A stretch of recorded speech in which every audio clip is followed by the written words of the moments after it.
Uh, mm, mm, mm. I don't know, yeah, man.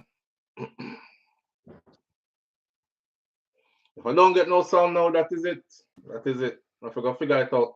Probably got to take both the computers to servicing again. I don't know. I feel like the serviceman living on my computer somehow, and him just able to. I'm live, but I can't see my chat.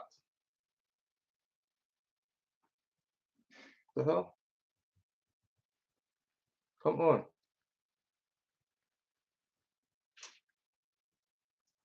Live, but I can't see the chat. Live, but I can't see the chat. The chat is not kicking in. Okay, there it is. I'm back. I'm back. I'm back. Sound is good.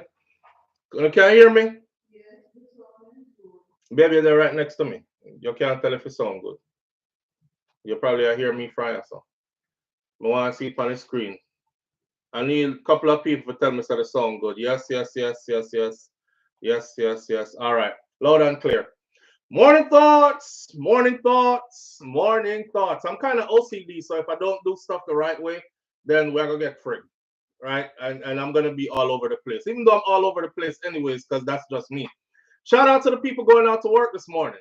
Shout out to the people coming in from work this morning. Extra special big up shout out to the people who work multiple jobs. I have the utmost respect for you. Shout out to my entrepreneurs, my stay-at-home moms and pops, my retirees. Shout out to the drivers. Shout out to the Uber driver, Lyft driver, truck driver, taxi driver, food delivery drivers, round town and long distance truck drivers. Shout out to the crossing guards. Shout out to the school teachers. Shout out to law enforcement personnel, medical field personnel, military personnel. Shout out to the AC techs. Lord, if I get hot out there, we are going to need on. Shout out to yesterday was so hot here. If you don't have no AC in your car or in your house, I feel some kind of way for you. Shout out to them. Shout out to the payroll attendees. Shout out to whatever it is you do for a living. Shout out to you. Shout out to the heavy equipment operators. Shout out to the chefs in the kitchens, secretaries in the offices, the girls on back road, and the one them on the poles in the clubs. Shout out to them. I don't know, bottle girls, car party time now. Shout out to them. As long as you are here getting your money honestly, you know what I mean, and you not robbing, stealing, pillaging, plundering, then the rest of the judgment I leave up between you and God. I'm not there to judge nobody. Shout out to you. Hardworking people, progressive, productive people, everybody trying to get somewhere and do something with themselves. Good. All right. Shout out to you. Here we are on this beautiful Friday morning. And on days like these, we say, it's the freaking weekend, baby. Clap it up, clap it up, clap it up, clap it up. We made it. We made it. We made it to another week. Another week. Yesterday Jaden get him license. Yesterday. So we weren't here yesterday like that, right? Because I had so much going on. I had my daughter's play that I had to go to. Didn't know till late in the evening. We're gonna talk about that about woman. And this might be a lesson for my brothers, but if you flip it around, it could be a lesson for everybody. I'm gonna go right into it in a minute. So I had my daughter's play to go to, and earlier in the day I had to take one of my sons to go get his driver's license test done, and that was a whole experience by itself. And the boy did real nervous, but him passed the test. So one of them have them driver license now. They all have their learner's permit, but one has a real driver license now. So me have a designated driver now, and somebody else now when me can say go and carry the rest of them going over so me can go sleep or something like that. The kids are getting big. It's a good time and good things are going. And I wasn't here yesterday because of that. Had a couple of things to do concerning family. I'm going to start off like this. Two things. One, fathers, super important. Every step of the way, I try to teach as I go, because me I learn too. I went to pick up my son yesterday, right, for his driving test. And this is the official test where he's going to get in the car and a stranger is going to take him on the road with the vehicle. They don't do it like how they used to do it anymore. When I got my driver's license, they had a vehicle at the DMV where you got into their vehicle with a instructor and the man sit down and dock you points because you made a left turn but you didn't put a indicator on, or because you stopped too far away from the line at the stop, or because you didn't look left and right and you run the stop sign, blah, blah, blah. They don't do that no more. You have to bring your own vehicle. You have to bring your insurance, proof of insurance. You have to bring a printout of your registration. I looked in my glove box for the first time and realized that I had registration in there from 2019, 2020, all that. I took, even though I want a new vehicle, I take out the registration from the old vehicle and put them up in there. So if police had ever pulled me over, driver license registration, they would have got some 2021 and some 2019 and 2020 registration. Anyways, I paid my $3. I got a updated copy of my registration. Find out at the same place, I didn't pay my taxes yet for my land. So land taxes, the man say, you want to pay it now? I say, yeah, I pay it and get out of the way. The man said $3,900 to me. I had to pay it. I'm telling my son at the same time, I said, these are the things I'm trying to save you from. Try to make sure you become somebody progressive, productive kind of people, because the bills are going to come and you're going to have to pay them. And woe be unto those who are adults and can't pay them billion, because them don't stop just because you can't pay them, right? So I'm teaching lessons along the way as I'm going and stuff. Pick my son up at his school, his high school, signed him out, and we're going to the driver's place. I throw him the truck keys. I jump in the passenger seat. I said, drive, because this is the vehicle you're about to use to drive. Now, I'm drive one big old truck, you know, but I don't know if him can handle the truck, because I youth were always really nervous and stuff. I said, drive, and I'm not going to say nothing. I'm sitting in the passenger seat. I watch my son. Fathers, you are very important. Listen to me. I'm sitting in the passenger seat. I'm watching my son. He jumps in the vehicle, right? Him lock the door. Him start up the truck. Boom. Him reverse out of the parking space and start drive. Me not say nothing. We maneuver through the parking space. Is a big parking space to get out of the school. Me still a watch, not saying nothing. It gone bad already, you know. We're about to hit the main road now. So I said, stop, stop, stop. I said, stop 3 times before him actually finally stopped the vehicle. Me, I wonder to myself, this youth are going to run off of the road. Him going to mash up the truck. Him not look like him ready, you know. I said, damn, you got to talk some confidence into your son right now, else he's going to go fail his exam. I said, Jay, listen, the first thing you didn't do, right? I said, when there are steps to this, and if you go into this driving exam right now and you did what you just did just now, you're going to fail. Okay? Me can't tell, say I'm nervous. So I said, listen, first of all, you get in the vehicle. The first thing you need to do is put your seatbelt on. Look at yourself. We about to get out on the main road. Him look on himself, so. Wonder when the truck I go beep, beep, beep, because you don't have your seatbelt on, son. Him put on him seatbelt. I said, do you know how many turns you made to get here and you never once used your indicator? Are you sure you ready for this? Him freeze.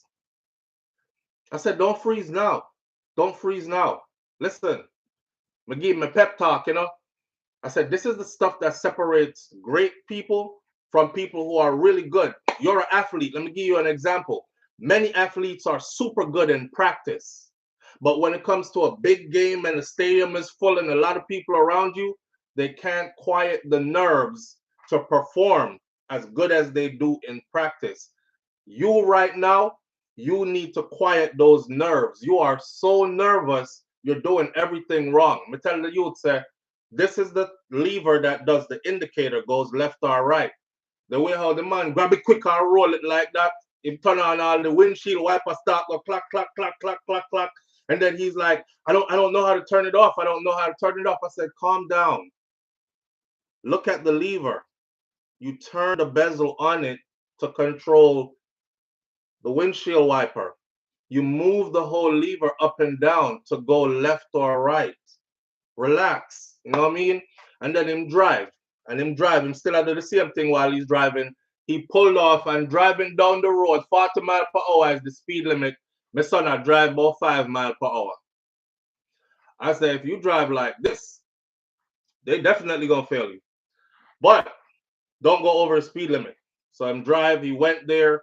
We got signed up. All this other kind of stuff. Run round, run round. got him together.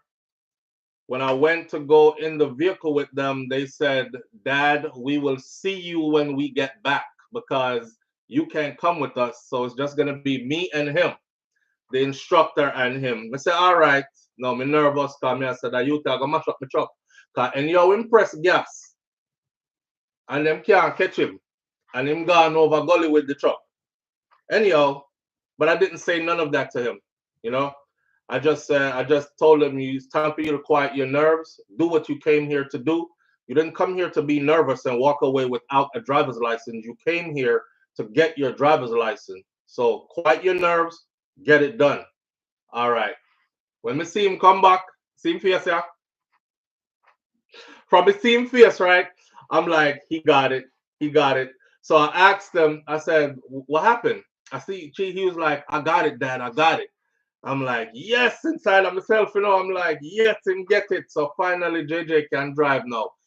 For those of you who've been following me for how long I've been on here, you don't know who Jaden is, right? He's the first one out the gate with an actual driver's license. Kosi wanted to be, but Jaden is. So now I have to go fix up them truck for them because I gave the truck to Kosi first, and Kosi pulled down the truck because he is somebody who is into mechanics. Couldn't put the truck back together and pull down the whole front end of the truck.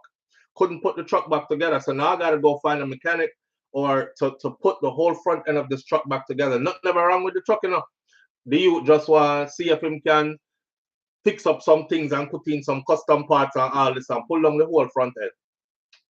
So I gotta go get a mechanic now. It's probably gonna cost me more than how much the truck is worth to get the, to get the truck up and running again. But they have their own vehicle now, and we actually have a real driver with a real driver license now. I still think he needs some practice though, cause I don't know, or maybe it's just me that he's nervous like that about, you know.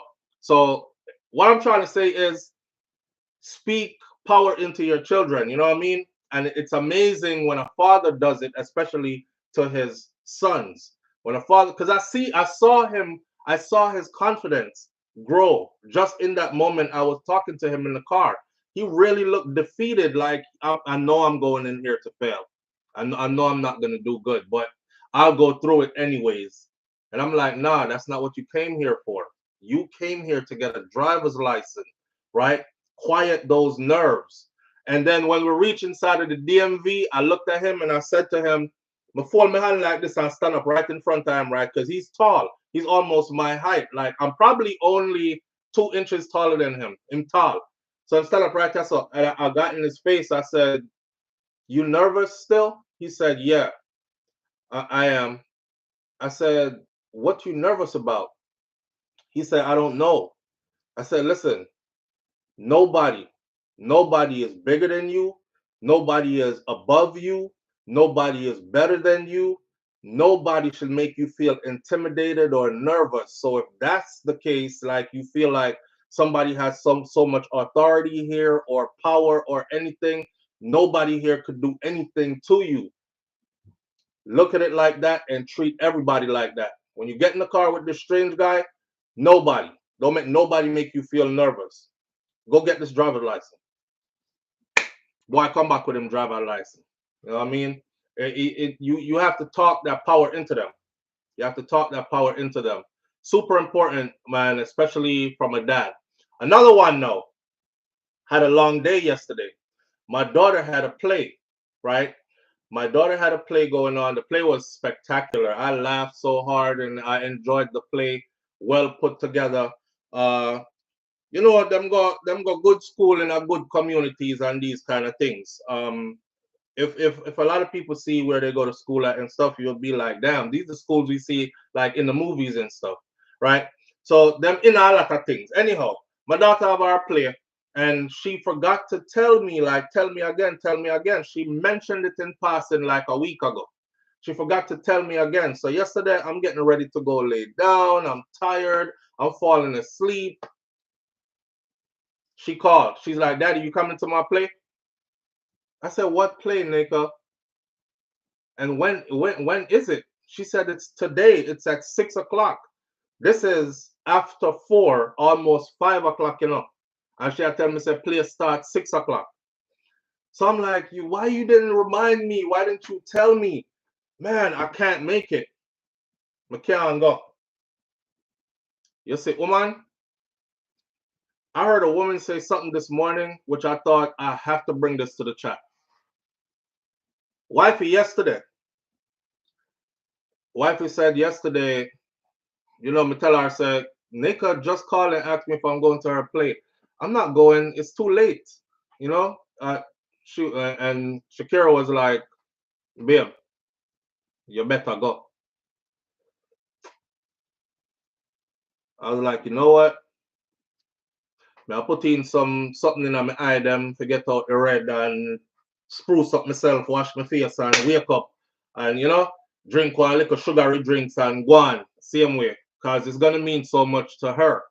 Boy, the kind of hug up on my daughter give me yesterday one time. She said me she was so happy I was there, and then I took her out and got her food from one of her favorite restaurants after her play was done and stuff like that. These things mean so much to the children, but watch this. I hear a woman said this. Let me play this for you. This is this morning she said this. And I was thinking, boy, when you end up with the wrong person, you see? When you end up with the wrong person, especially if you have children before and you end up with the wrong person, your children will suffer because people actually walk around with this type of mentality right here. Watch this. And I don't know why she have on Jamaican colors, but so listen to this.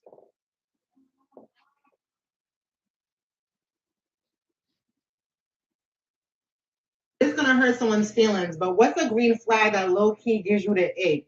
Oh, I know my answer. And my answer is for surely gonna hurt somebody's feelings, but I truly don't give. I cannot date a man who is a good father.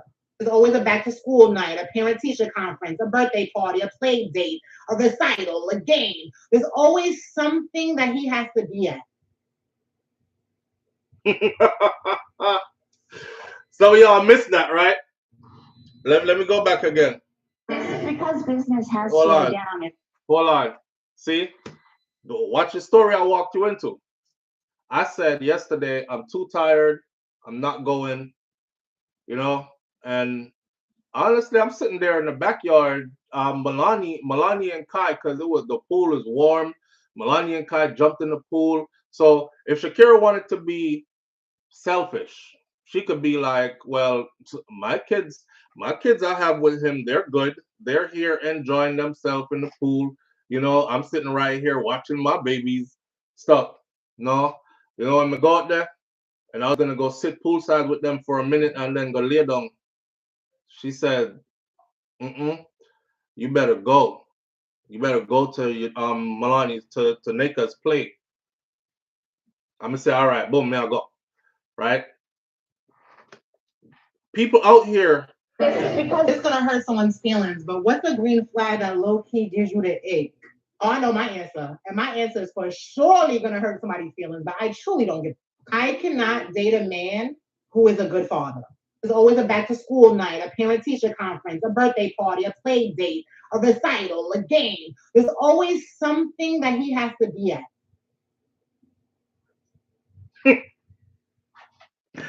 Oh man. That right there. I thank her for being honest, because now you can have a conversation about it. She's not the only one who feels so.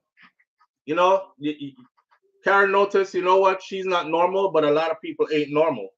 A lot of people ain't normal because a lot of people harbor those same kind of ideas, those same kind of feelings that she is just brave enough to speak on it. You know what I mean? Now, I bet that same woman, she would want, if she's with a man or if she has children with a man, the relationship doesn't end up working. I bet she want her children's man to be there for the children all the time, regardless, right? I don't care who you're with, at least still be here for your children. But she can't stand no man who is a good father. So she would want a man who is a deadbeat to his children so she could be happy. But then if she gives him children, he's supposed to be a good father to her children. Make that make sense. Make that make sense. If you're a good man, a good father to your children, she can't be with you. She can't date you. Because you're going to always have some kind of recital, some kind of birthday party, some kind of something is going to annoy the hell out of her. Imagine that. Yo, that's crazy. Hold on now. Let me take a phone call here real quick. Live on the air with SouFLo. Good morning. Morning, SouFLo. Morning, family. How you doing? I'm good. Talk to me now. I don't agree with the not dating a good father part. No, she said she don't want. That's something that turns her off. I don't agree with that part. I think a good father is to be commended. Because you don't get a lot of that. Yeah. Well, I think what she's trying to say, and I'm not coming to her defense, but I think what she's trying to say is that could it be possible that she doesn't have any children, so she wants someone that is not occupied, their time is not occupied with young children and being able to have to do that. Well, now, this is what I say about that. I am at an age where I've raised my children. Yeah. I am at an age where my daughter is about to give birth to my first grandchild. So I choose to live single until I find someone or someone finds me that doesn't have any children, that have raised their children already. Right. I wouldn't choose a man right now that has young children that are in school and doing these things, because that's what he's going to be doing. Okay. And that's what I expect him to do as a father. I wouldn't be with a man that have young children and he's not doing that for his children. Okay. I would look at him sideways. Okay. So I choose not to date someone that has young children. Okay, so I'm gonna call you up now. You know why? Don't try to see. I have an issue because women do this all the time. I know me gone. Women for some reason always try to excuse bullshit from other women. That woman. I'm not excusing her. Listen up. That you said, could it be? Ain't no could it be. She a very articulate individual and she have our senses together. She could simply say, I would never date a guy that has kids. Cut. That's all. Done. I would never date a guy that has kids, just like you did, and then go on to say why you wouldn't date a guy that has young kids. But she specifically said, I would, one of the green flags that irks my nerves, so green flag is a go. Red flags are stop, don't do it. Right. Right. So she would rather take a red flag than a green flag. Right. And one of the green flags that irks her nerves is a good father, she said. She never said. I disagree with her on that. See what I'm saying? But she's saying stuff that a lot of women actually think that way. There are a lot of men out here who end up with a woman, right? And they have kids of their own already before her. And then you end up with this woman and she pretend in the beginning like, oh, I like your daughter so much and stuff. And then once the relationship grows to the point where on a moving together, she feel like she have you. That's when her true face come out towards your child. And these men see it and they're like, damn, is she like envious of my daughter? Is she like, why should I treat my daughter like that? So dismissive when my daughter try to speak to her, or try to play with her, or try to. And some men will actually stay with a woman like that and neglect their children to be with her. Exactly. And women like her would love that because that would be a good man to her. You know what? He not no good daddy to his kids because he not there for all the plays and the recitals and the school dates and the this and the that. He giving me his time. That's a good man for me because he give me his time. That's what she said. So I know you wasn't really trying to save her, but you were trying to say something on a personal level. But that woman was big enough to say exactly what you said without saying, because those are two completely different things. Different, yeah. So there's no way she could have said that is. and it meant what you said. It's two completely different something that. The woman That's specifically true. says she watched a good father is the green flag that irk her nerve. That's something that and she doesn't even know that she spoke something she spoke something into existence. Because what if she have children and she take up a man and those children are not his and he treat her children the same way? Right. And I hope every man that potentially looks at her potentially as a partner, I hope they see that video of her, because they should know from the get-go that that's a person right there that's going to treat your child like shit if you have a child before her, and so on and so forth. Or if y'all have a child together and then break up, because you don't know what the future holds. You know what I mean? You plan forever and break up. She should just choose not to date a man that have young children. And just say that. And just say that. And just say that. But she wants to, though. That's why she couldn't rule that out. She's gonna date. I could tell already. She's the kind of woman that's gonna go after the man she likes because of aesthetics. Ooh, he's tall. I like tall men. Ooh, he have a long nose. Me like long nose man. Ooh, he have big guy. Me like a big guy man. He got tattoos. His body look good. This, that. He has children is the last rotted part for her. And then when she gets to that part, she's gonna be like, well, I'm gonna fight them kids from my time, and I bet you I'm gonna get more time with him than them damn kids. Hey, SouFLo, I'll put another spin on it. Some women are attracted to men like that take care of their kids because they know that if that man is dedicated to his children, he's gonna be dedicated to her too. Sensible woman.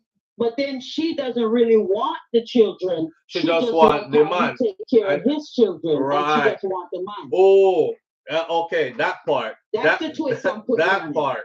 Yeah, that part. Better go back to that chat. All right. All right, manners. All right, that's my fellow content creator sister Marie's Message 411 TV right there. She's in the chat as well. Hit her and hit her name up and go over to her channel and engage her content as well and keep it in the family. She got some interesting topics as well.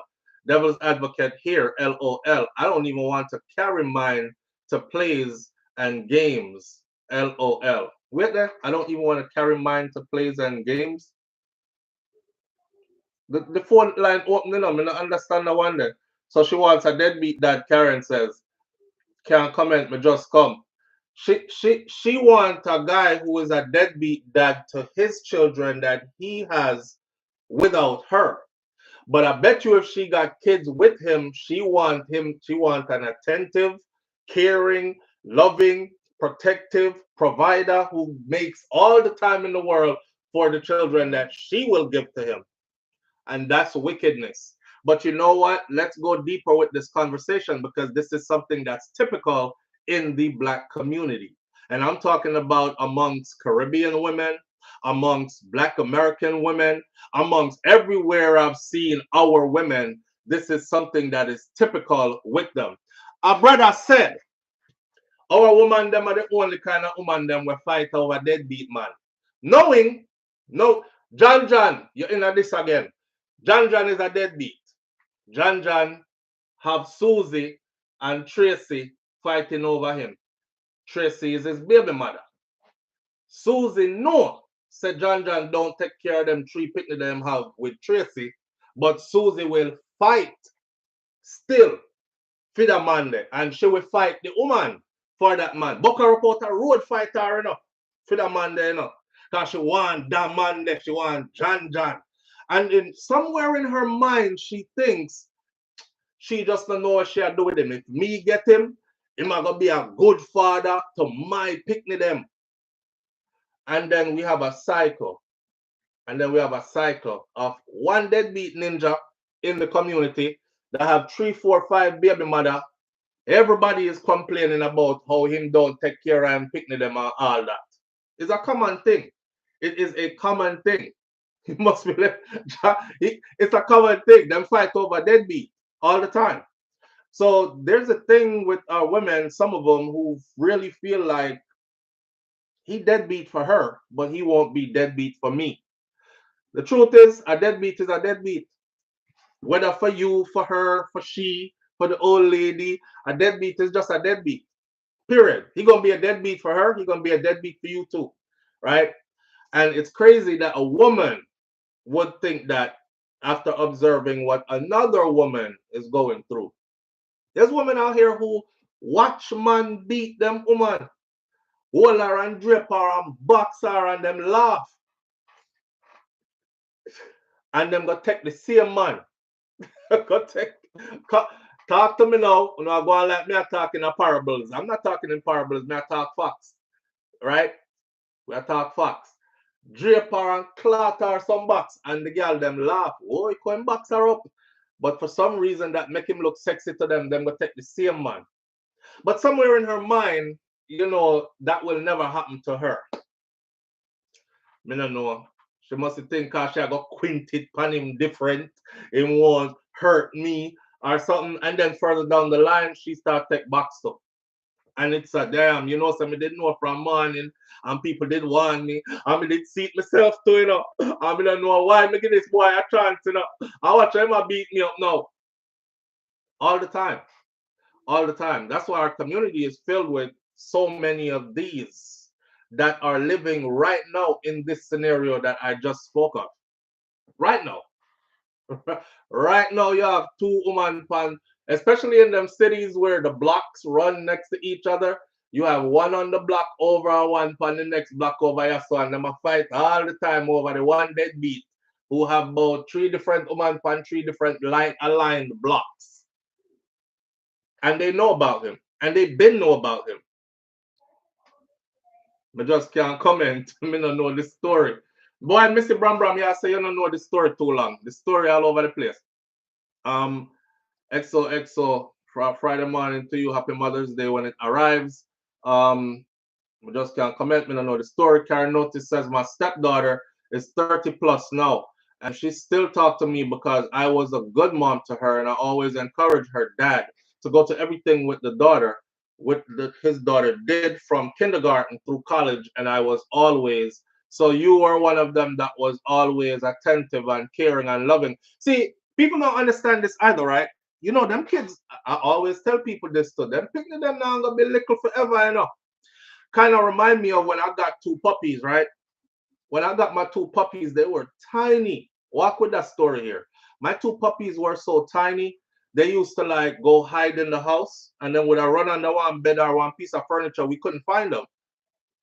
And I remember one day, a family friend came over to the house, and she was like, "Oh, these puppies are gorgeous.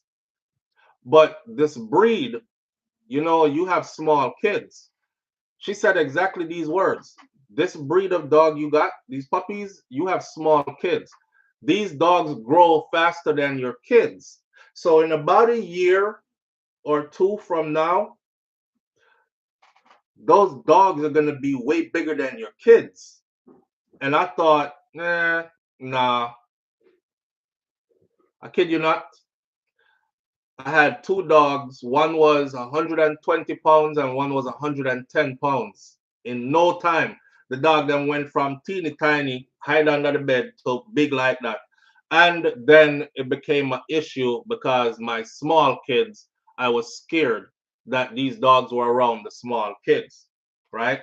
It's the same thing for these children. When they're growing up, for some reason, adults be looking at these children like they're going to be small forever. Let me tell you something. Them kids pick up on everything you're doing. That's why it takes a special person to even be a step parent.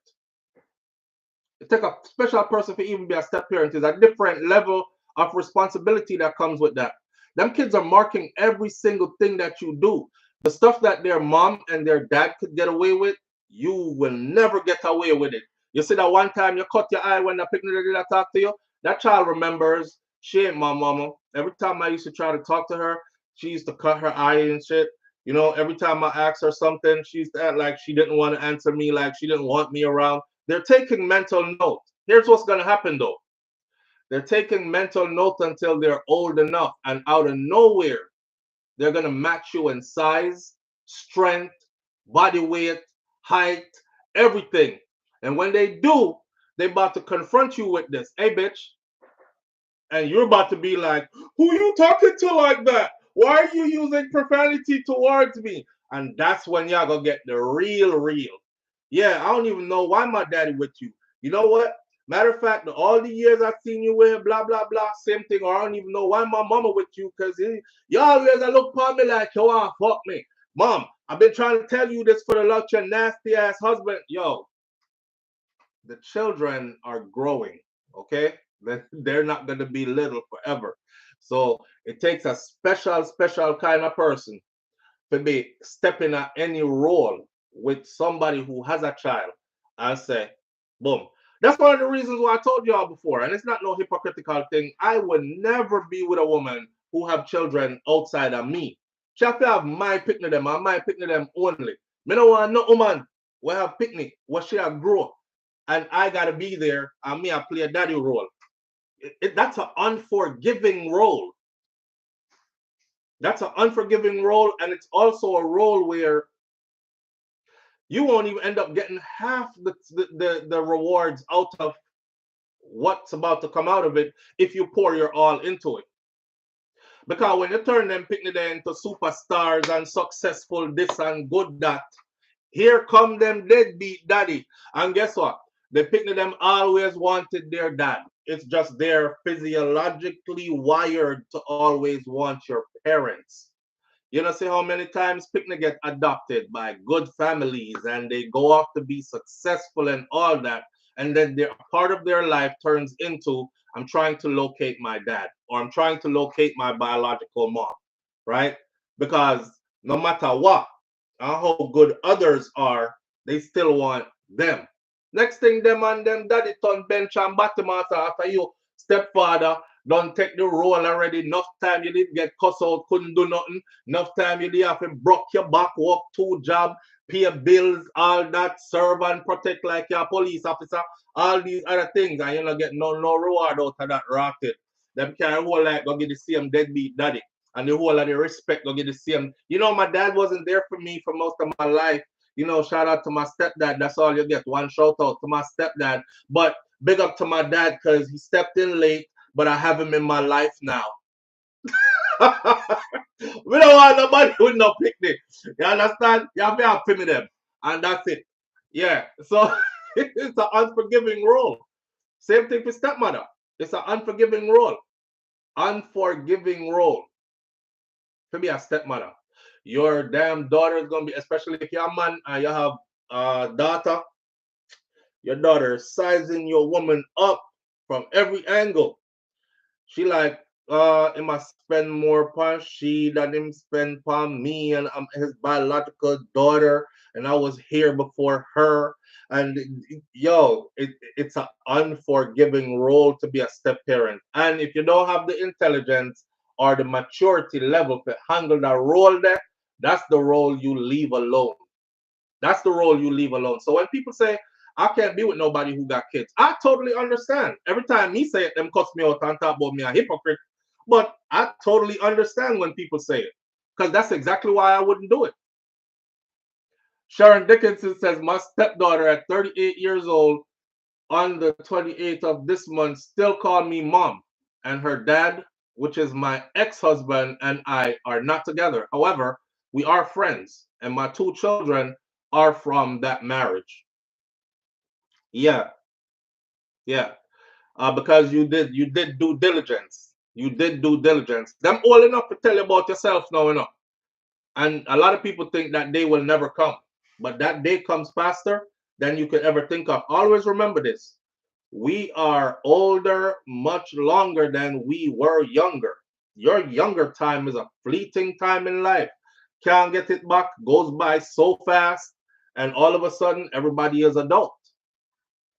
All of a sudden, everybody is adult. So now you're going to have to deal with an adult over the stuff that you've been doing.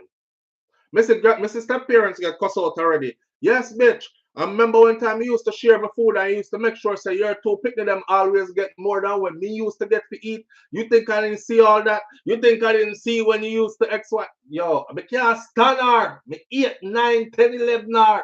I eat her, see? Is that what you want? Is that what you want? And no, I didn't say nothing to my dad because I didn't want to ruin his relationship with you. But you're not a good person. And I always see how my daddy used to be unhappy as hell around you. You know, I don't even know why he with you. And them things that start ringing at him man ears now. Damn. My daughter never really expressed herself like that. But that's true enough. That woman really make me unhappy, mom. Yeah, try to stick it out, you know. But yes, since my daughter put it like that, she a big woman now. Trouble there now. Make sure, man, if you're taking on that role, just know what you do here. Know what you're doing in that role. Because that ain't no role for no faint of heart. Remember, I know, you have people out here who take on that role because them sicking at them head. So you have pedophiles who take on that role because they're not really into the mom. They about to get at these kids. But they realize that this woman need help. So she's more likely to like see stuff and don't say nothing or brush where the red flag them and let your nasty ass in the house around her kids, right? That's why pedophiles take that role. And now you got the kids who are seeing stuff. I like them. I wonder like, why is he looking at me like that?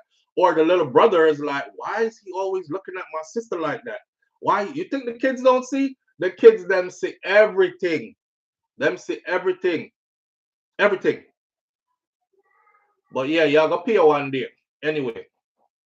Anyhow, we started off like that this morning. I'm gonna be in my phone for most of the morning because that's where a lot of stuff's been happening. There's so much stuff happening right now that, you know, I feel like we can go through a whole bunch of them. Before we do it, couple of things on the list this morning. Since we're on relationship dynamics and all that, let's do 10 ways to contribute to the destruction of your relationship. I want the comment section to be super active. 10 ways to contribute to the destruction of your relationship. I'm looking for 10. I'll start out with one. Let me help you out. 1, contribute to the destruction of your relationship by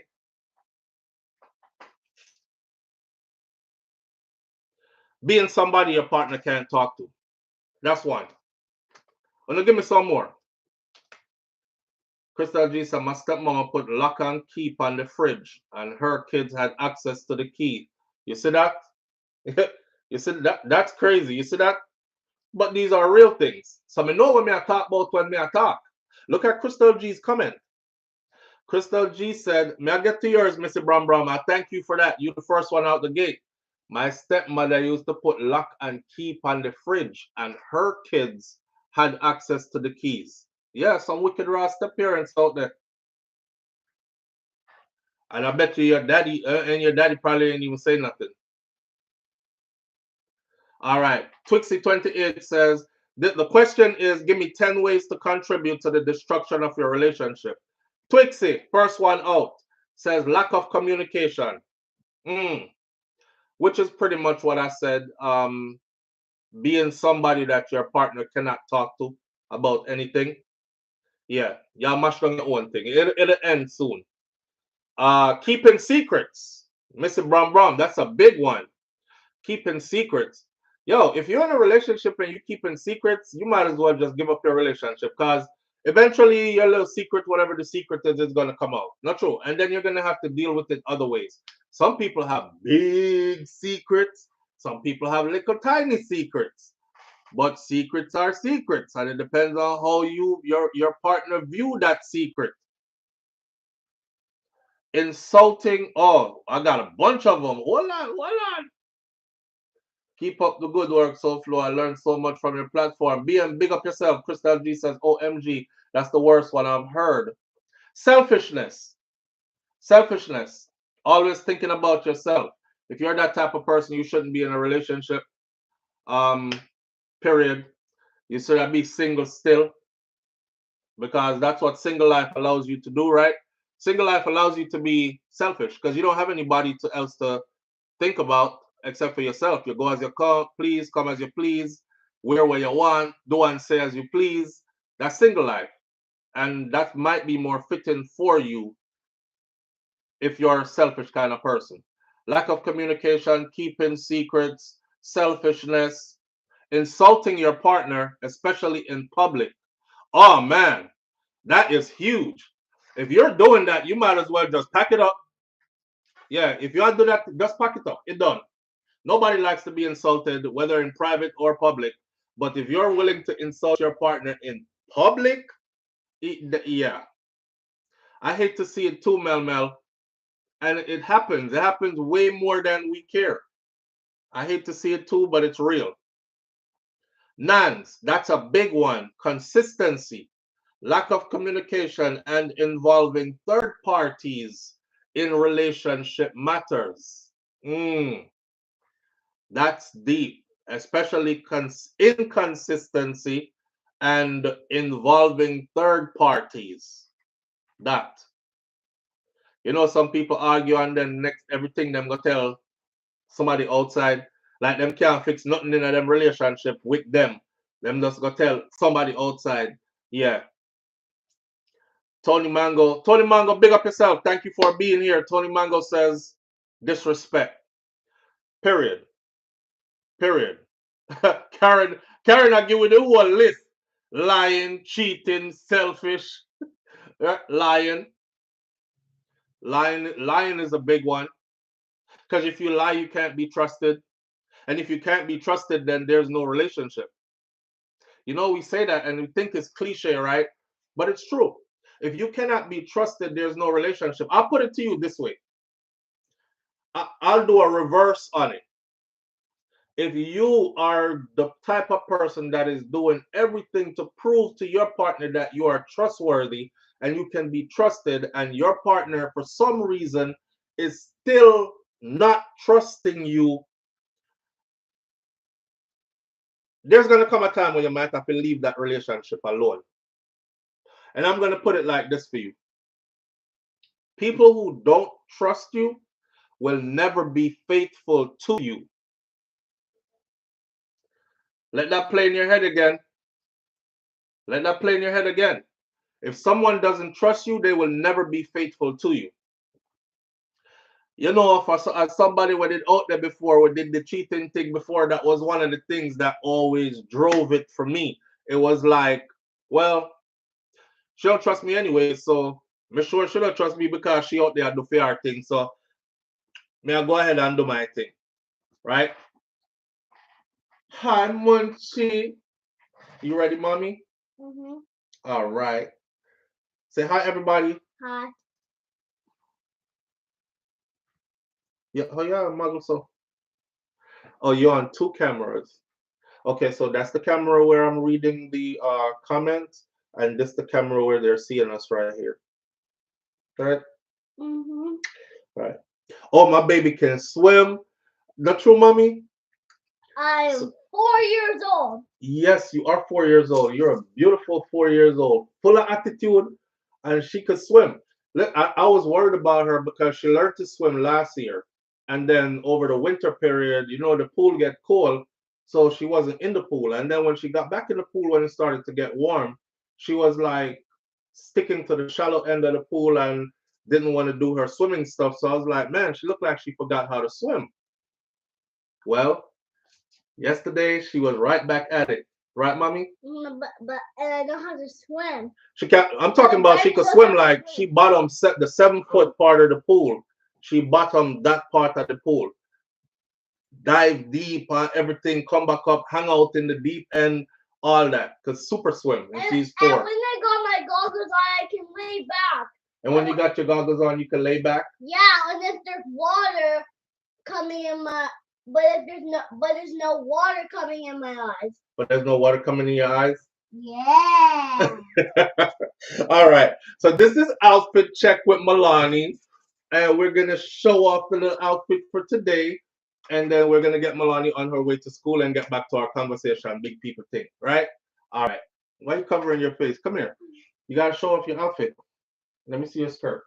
All right. Hug me up after. Let's show your outfit off so you can get going. It's getting late for you. Oh, woo. Okay, so she have on our crocus bag parachute. I know crocus bag material. This is more like a parachute.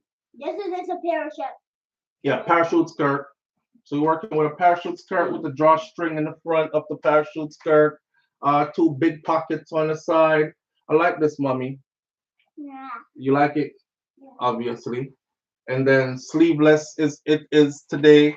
We're rocking the sleeveless, and you gotta show your shoes off. And these are the shoes we're rocking. Malani can't stop wearing them shoes after she get them. Like she don't have no other shoes no more. Her and Kai are the same. Her and Kai are the same way. Kai got one pair of shoes the other day. I know the man can't wear nothing else but the same one pair of shoes every day. You exhausting them shoes. Hmm? I love you, girlie. You gotta show off the pretty face though. Show on this one. Okay. Now show off the pretty face. And the pretty hair. Oh, all natural. Beautiful. And the pretty face again. And pretty smile. I love you. I'll see you later. All right. So have a good day. And Daddy, see you later. Yeah. All right. Tell the people have a good day. Say have a good day. Have a good day. Go on. You saw all the hearts and stuff, mommy? Yeah. Yeah. All right. So she off now to do our thing. Money issues. All right. She off to do our thing. More stuff here. I asked for 10. I'm pretty sure I got way more than 10. Failure to compromise. That's a huge one. That's a huge one. Thank you all as always for allowing her to have her moment, right? She looked forward to it. We look forward to it. And it's now become a part of the Morning Thoughts show. Money issues. All right, babe. Inconsistency, lack of communication, and involving third parties. Tony Mango said disrespect. Karen noticed said lying, cheating, and selfish. Kaitaja Empress, big up yourself. Kaitaja Empress says failure to compromise. Yeah, if you can't compromise, you shouldn't be in no relationship. And some people's idea of compromise is everything goes my way. If your idea of compromise is everything goes your way, just be single. Money issues. Money issues is a big thing. A lot of relationships end because of money issues. Treating your partner like they don't count, like they're not important, like you pick them up dime a dozen. Anytime you make somebody feel like you pick them up dime a dozen and I could always get the next one of you kind of thing, your relationship ain't gonna last either. Right? Missy Bram Bram says you are simply living a lie when you're keeping secrets. Yes. That treating your partner like they don't count is a big one, you know. It's a serious one, that, you know. Knowing how to swim is like riding a bike. You'll never forget it, Kaitaja Empress says. That's on my bucket list thing to do. Learn how to swim. Sharon Dickinson, you don't know how to swim yet? I'm going to put somebody on blast. My oldest child, which is no longer a child, him alone don't know how to swim. I don't know. What about him? He just like him don't want to learn how to swim or something. May I tell him, Safari, if you go somewhere and you know swimming is what's required to save your life, you're gonna die, kid. Him don't know how to swim. But all my other kids don't know how to swim and know how to swim very well too. Not you remember when you used to tell people say I can't swim, but you actually walk on the water and then making your hands look like you swimming up top kind of thing. Not that kind of swim that we are talking about. We are talking about swim. Chuck off in a deep water swim. Bottom deep depths swim. That kind of swim we are talking about. Yeah. I love Little Miss Outfit Checks, Papio63. Papio63 all the way from the UK. Big up yourself. Thank you for being here. We appreciate you. Bad, boring sex, rotted, Mel. Hope we just sit that one, yeah. The question was 10 ways to contribute to the destruction of your relationship. Mel says bad, boring, bad, boring sex. Oh, that's gonna be the last one, cause we're gonna reverse it now. Grace Tennant, it's a wrap. Like, bye, I'm out. but okay, but remember this though, right? I know everybody freaky, and I know everybody want all that's on the menu. Some people have an insatiable appetite, right? And some people are very creative in their ideas about that sex, but some people are not. So you might get a person who is a really good person, genuinely at their core. That's just not their thing. You know what I'm saying? So how do you make it their thing? Because it's your thing, and it's your thing to the point where you would leave if them can't facilitate or them can't come along for the trip. So I guess it's all about being open to you, right? And being willing to learn, because I'm sure you're going to be willing to teach. Not true? Mel said, it's a wrap. I'm out. Yo, you know what? Do the things them. My God. we can't do it. So let's stay there. When two people are not on the same page, one person is thinking about forever and the other one is thinking, kicking it for right now. Yeah, that one right there will destroy any relationship. Because you're thinking long term and this person is thinking, you my stepping stone, or you my cooler. Yeah, me burn up some time with you right now, tell me find somebody better, and I'm actively looking for somebody better while I'm with you, kind of thing. But just a jam right just for now till something else happen, and then you over there thinking permanent. That's true. I also have this saying that I always say. I am no certified relationship expert or anything, but I think I've been around enough. Not some pass out myself or nothing like that, but I've been around enough to have learned a few things. Never treat somebody permanent when they give you temporary vibes. That's something that I always go off of. Never treat somebody, because people will always show you who they are. People will always show you who they are. You just have to pay attention to what they're showing you. The problem with us is we don't be paying attention. You have to pay attention. Pay attention to people. People will always show you who they are. Never treat somebody who keeps on giving you repeatedly temporary vibes. Never treat them with permanency. Never treat them like this as somebody that's around. You know what's the best thing to listen to on this? I think it was Tyler Perry that did a like a speech where him say, let's look at it like the relationship like a tree. Y'all seen that? Where he said, let's look at relationships like a tree. And he said, some people are roots, and some people are branches, and some people are stems, and some people are leaves. And he was like, the leaf people, they'll be there, they'll attach themselves to you, but the first lick of breeze will come by, whoop, them gone, right? They're the leaves. And then the branches, the stems, they'll hold on a little bit longer, but they too will be gone sometime soon.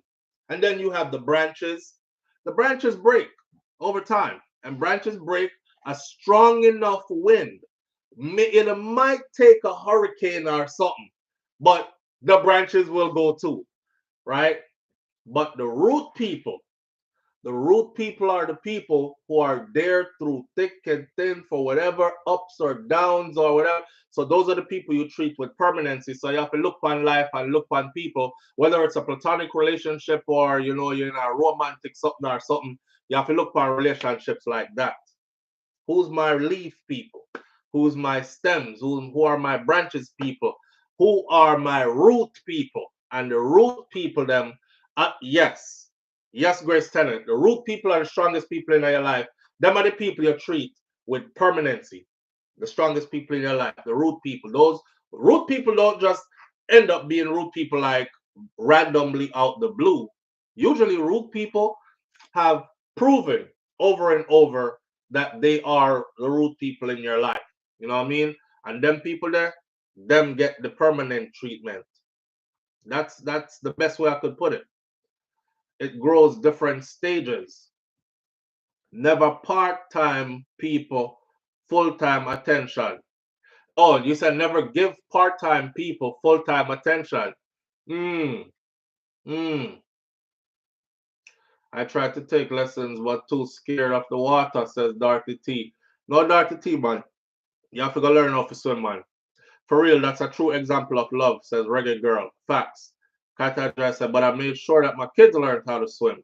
And Nance, so wait there. You make sure the kids them learn how to swim. So if y'all went on like Caribbean cruise and stuff and the ship was going down, like Titanic, at least the kids will make it to carry on your bloodline, right? Cause you gone. You gone. you can't, you're not gonna make it.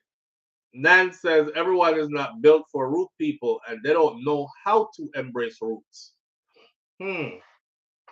Not everyone has root people in their life. Everybody have root people in their life. All the people them when you hear them say, I don't have nobody. I'm out here by myself. Them have root people in them life though. Because there's some people out here who just, they won't leave you no matter how effed up you are, no matter how messed up you are in life, them won't leave you. You know, that you'll hear them be like, yo, I don't know, I just check for him just like that, you know.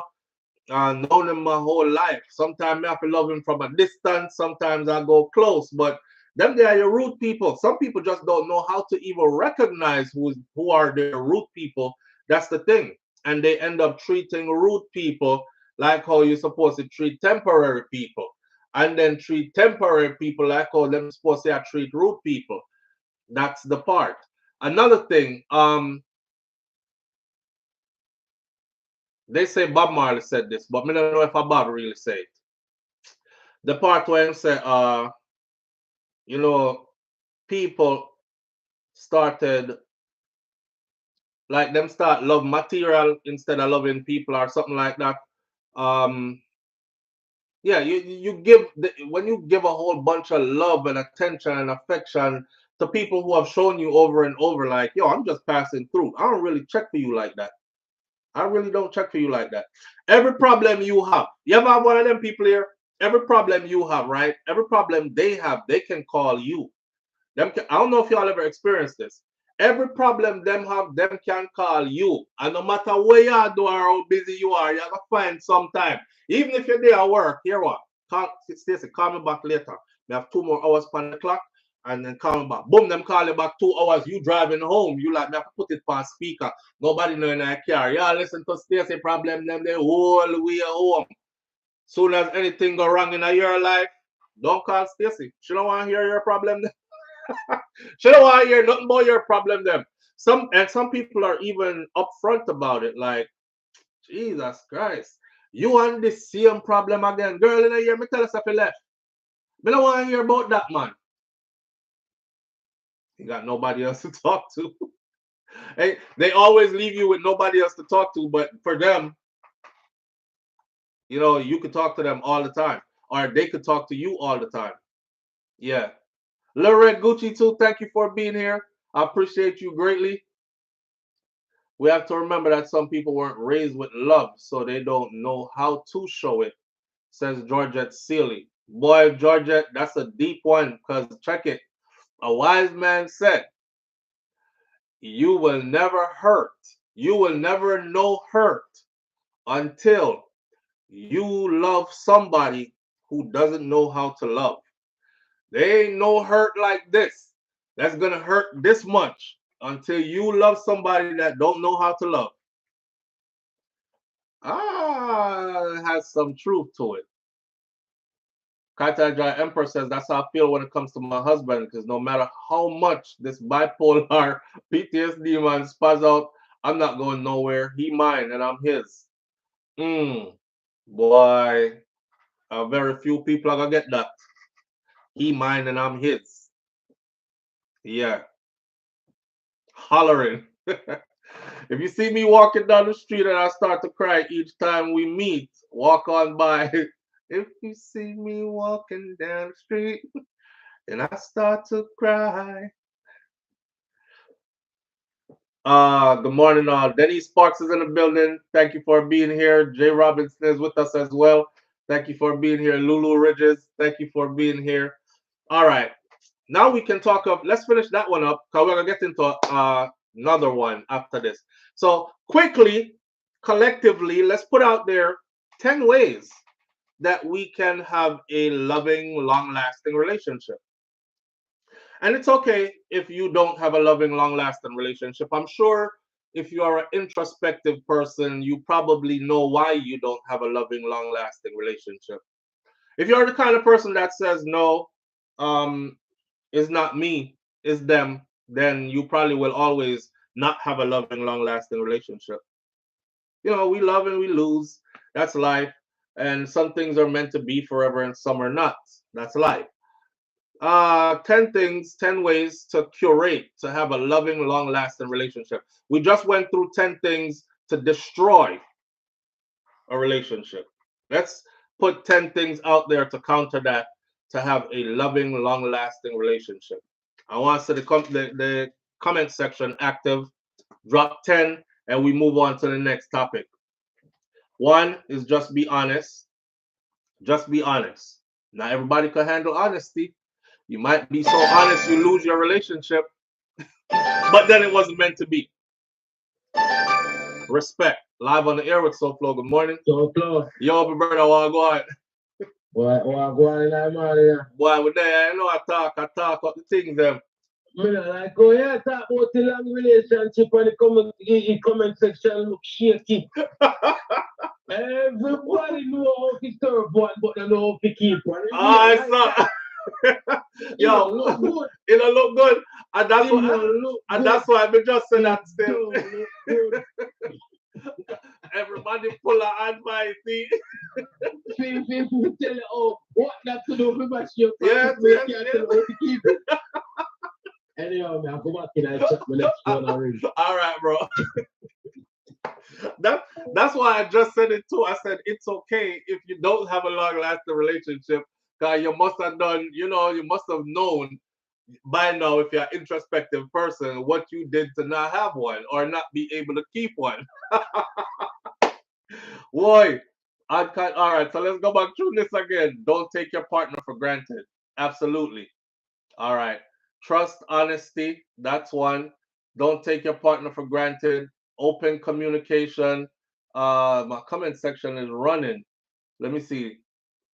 That's 4, 5. Emotional intelligence, humor, kind-heartedness. Boy, Mel is like a relationship expert. Mel, you must be married and well locked in. Emotional intelligence. Not everybody has emotional intelligence, though. Not everybody has emotional intelligence. That's we have to go find one basic way to break down what emotional intelligence is. Not everybody has that. You'll be surprised to know. And a close faith with God. God in all things, yes? Yes. Can't left out that part there. 5 up, we'll put everybody on blast, the whole of we in here. Mount a relationship we got through already. In here talk about what to do to keep a long one. And you not have a long one. Stay there, man. Be open, be honest, be respectful. No, you not talking about me at Let's Bot TV. Emotional intelligence, for sure. Emotional maturity as well. Oh, man. Emotional maturity. Can't overstate that.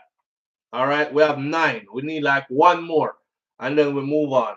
All that is stated on everyone's list is good, but it must be enacted, actually being done, says Raddy Z daughter.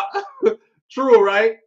It's funny how we could say these things, and then when it comes time to actually live them, listen, I think most of us were properly raised, and most of us know wrong from right and good from bad, but we end up doing the bad and all that anyways, right? Transparency and the ability to compromise. All right. It's not lack of love that make unhappy marriage. It's the lack of friendship. True.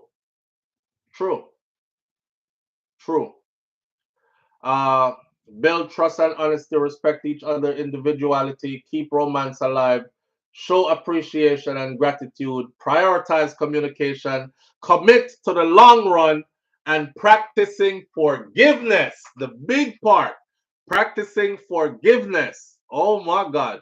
You hear that, Shakira? Practicing forgiveness. I say it loud because she's not here.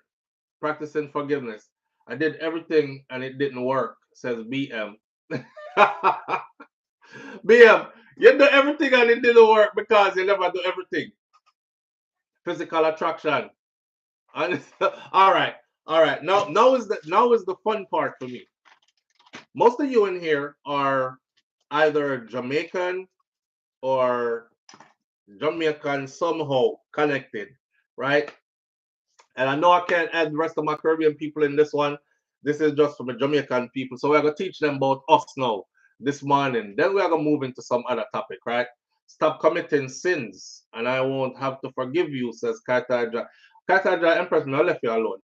She gone to school. No, she gone go get her workout. She gone to the gym go work out. But, you know, me talk loud and strong because me know she not there. Anyhow. Watch. 10 things that a Jamaican child cannot do in front of their parents. Sharon Ingram says she's 35 years in. Don't sweat the small stuff. You have to go let some stuff go. When you see the Jamaican in the crowd that select pop. Come, and the heavy manners SouFLo. Yeah, you don't know it go already. Yeah. 10 things a Jamaican child cannot do in front of their parents. Let me see if custody is on my list. Let me see this blah. Use profanity. That was number 2. All right, so I'm gonna cross that one there. Use profanity, cuss in front of your parents. All right, this is gonna get real funny in a minute. Fart. Great goodie said. You know what, Great goodie? I didn't really think about that. Yes, I true. But you know what? That's so wicked because them can't fart, but you can't fart in front of them. Big things that you know. Anybody don't know about Jamaican culture, you pass gas in front of your parents, it's over. It's a wrap, right? Ease your body. Them call it lie, thief, cuss, mumble under your breath. Let me see if that one then up on the list. I'm sure it's up on the list also. All right. I'm gonna run through the list after hissing your teeth or kiss teeth. On the list. All right, on the list right there. So I'm gonna read this list to y'all. I have 10. I just added 4. I had 9 on the list, and I was looking for number 10. And see, let me just add 4 to it. I forgot how serious that was, but that was super. I don't know about y'all, but that was super serious for me. All right, here's the list. Right, number 1, you get it right. Kiss teeth. Troops. Hey, listen. All Jamaican kids should know this. All Jamaican adults who were once children with Jamaican parents should know this. You see, if you kiss your teeth, you probably end up with no teeth. That. And I know somebody else is saying, hold on the caller, hold on there. Give me a second. I know somebody from a different culture is saying, why? We do that all the time. My mother never beat me. Or my American family members are saying, y'all can't do that. Why they gonna beat you for that? Listen to me, good. If you grew up a Jamaican child, if you ever did that, in case you're wondering what kiss teeth is, if you ever did that while they were talking to you, you'll probably end up with no teeth. They will literally try to put every teeth you have down your throat. Kiss teeth is a no-go. Using profanity, which was on here already. I'm sure I'm missing something. You can't control the poop, but they don't care. Them say you know when the pooper come, move from around me. You're bright and rank and out of order. It's easy your body around me. And them poop around you, and you have to take it as a picnic. Kiss teeth though. Kiss teeth. They about to remove some teeth. All right. Number 3 on my list was call them by their names. Now, me know say some of you might have been able to do this. Your mother named Miss Joyce, and you used to call her Joyce. Your father named Miss Tony, you used to call him Tony. Me couldn't do it. And the people in which part me grew up couldn't do it neither. Right? Me couldn't look for Miss Ruby and talk about what go on Ruby. Why them would have bury me? Meet me by the river someday. Wagwan Ruby. Rotted. She passed away year before last year now. And I still think that me said no, that she would have jumped off of that picture and light me up. Wagwan Ruby. You couldn't call them by their name. You had to address them. Yes, grandma. No, grandma. Yes, grandpa. No, grandpa. Yes, mommy. No, daddy. That way. Right? But no name calling. Number 4 on my list now. Yes or no? If them ask you something, you couldn't just answer no or yeah. You know, I did that before, right? And my grandmother would be like, come here. Come to me. This is who you're talking to. Not yes, John Crow, yes, dog, yes, yes, cow, yes, chicken, nothing, just yes. This is who are you talking to? You're passing your place, right? It's yes, grandma. You have to say yes, grandma, no, grandma. So you couldn't just say yes and just say no. Another thing you can't do, number 5 on my list, is disrespect your grandparents in any way. In any way. Talking about in front of your parents, you couldn't disrespect your grandparents in any way. It's vice versa too. In front of your grandparents, you couldn't disrespect your parents in any way either. Right? You have to put handle to their name. Yes, you have to put a handle to their name. It's yes, grandma, no, grandpa. Don't do that. Yes. You do that. Yes, something there. Yes, who? Yes, who you are talk to? Hey, come here. Come. Don't make me drip you up. Come here. All right. Address me properly, you know, little boy. The next one, number 6 now. We are got 10 enough. Number 6. Walk away while they are addressing you. If you want dead early, a lot of us can't even fathom doing any of this because this is like serious stuff. Kiss teeth when you get talked to. Where? Your whole face missing. Walk away while they're talking to you. May I talk to my daughter? I'm telling her already, right? I'm talking to my daughter in here. My daughter, the 11-year-old, she's 11 now. She just turned 11. My daughter she was about 9 when she did this. Yeah. My girl wheel off while me I talk to her. I hear a footstep. I watch her back and leave me, you know, I'm there talking, you know. Bam! The room door slam. You know, I had to go to my special place of prayer because that's when you have to ask God for like, because I wasn't raised like that. And instantly the way I was raised came back to me. So I did I go get kind of abusive. But I have to remind myself, say, you are in the United States of America. This might not go down too good. You could imagine if me did do that. Walk when Miss Ruby chat to me and go slam door. Oh. First of all, there wouldn't be no door. Then there wouldn't be no me. I wouldn't even dream to do that. Walk away while you're being addressed. I don't have time to listen to this. Yo, a Yankee picnic ghetto. Yankee picnic ghetto with nothing up. Mom, I don't have time to listen to this. I'm going to my room. Hey, are you here? Then I bring you back by here. Try it. You coming back by? Hey, come here. Oh my God, so where you go? That's true. Walk away. What? Yes, slam door in our house. I prayed about it. I walked around the kitchen some. Then I stand up in front of our door and I circle the door. I pace back and forth the door. I was just begging God to give me strength because I don't want to go in there, go do the wrong thing, you know. I'm going to take her time.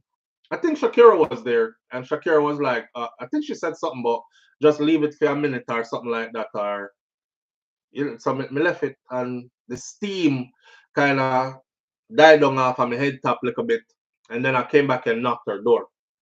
Yeah, knock her door. That's why in that story with my boy there and him daughter, where him talk about him just bust the door and just go in the room and accidentally went in the room and saw her on floor playing with self. That's why that's why 10 red flag fly as soon as he said that. Because you see, even after my daughter did that, that was enough for me to follow right back out, right, and pop the same door open and be like, don't walk away from me when I'm talking to you, and you definitely don't slam no doors in here. Could have done that. But she went into her room. I don't know if she went into her room and took off her pants, which she did have on. Me don't want to see her in her panty. Me don't know if she gonna take off her blouse. I don't know what. I circle around, I pray about it. Me ask God to guide me. I need some strength right now. I'm laughing a little bit about it because I'm laughing thinking what would have been done to me if I did it. All that, me circle the room door front, circle the door front. You know, she in the room. And then I knock the door. She answer like she never do nothing. Yeah.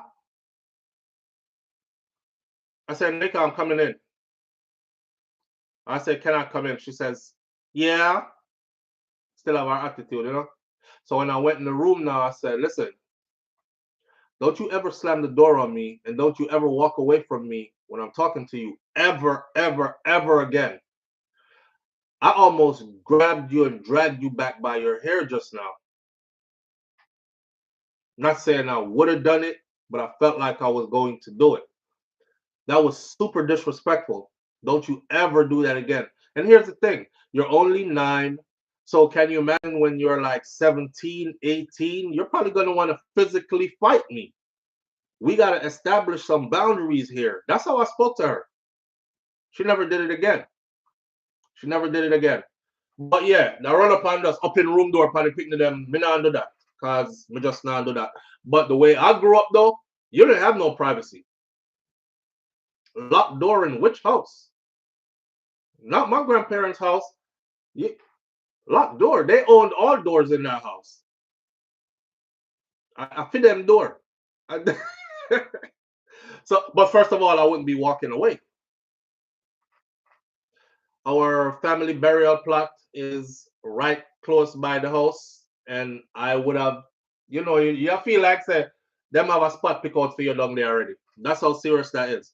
Walk away while you're being addressed. The next one that everybody knows about this. Don't make a Jamaican parent be talking to you and you're a kid and you do one of these right here.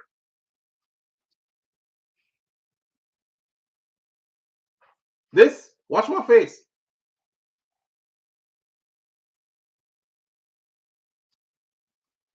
We call that cut your eye. If you cut your eye while they're trying to instruct you to do something or try correct you upon something or something, just, you might as well just did start fight already, because that's what I got end up. Yeah, cut your eye. You can cut your eye with your friend them. You dare not cut your eye them with you cut your eye. You will end up with no eye. You with your teeth, you will end up with no teeth. You with your eye, you will end up blind.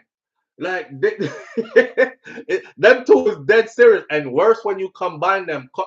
I dare you, kiss teeth and cut your eye at the same time. Let me show you how to die early. If you had Jamaican parents, right? Combine a couple of these. Kiss teeth, cut eye, and walk away while being addressed. Do 3 of them there one time. Yeah, Father, Son, and Holy Spirit, you're dead. Kiss teeth, cut eye, and walk away. At the same time, that person no longer exists. A funeral was had. Promise you. R.I.P. Charlotte, big up yourself. R.I.P. Kiss teeth, cut eye, and walk away. Same time. You once were. There's a picture on the wall for you, or somebody will wear your t-shirt or something like that. R.I.P. to you. Our kids do all that. I talk to my daughter right now. She still do it. And guess what? I can't tell her enough to do it now. She still do it. When my daughter talk, the 11-year-old one, she whole heap of and whole heap of finger pointing, her hand action, neck roll a whole lot, cut your in it too. This is where I gotta choose my battles, you know what I'm saying? So this is where I'm like, the walk away thing, we're not gonna do that, and I'm not tolerating that. The slamming of the door thing, we're not. Actually told her, I said, the next time you slam the door, I'll remove the whole door and your room won't have a door. That's how I did tell her. So she never do that again. But those two, I'm not working with it. The others, you just gotta roll with it, man. You just have to take it. But back when we were growing up, that was a no-go. No cut eye, no kiss teeth, no walk away. You do 3 of them at once, you're dead same time. You do one, you might. I did one time, and I was trying to lie so hard. To your mother ever call you yet? Your mother ever call you yet? You way around the other side of the house, and your mother call you, Stephen, Stephen. And you wonder, why mommy call me so? So you run go to her, and when you run go to her, she said, pass them 2 something they give me.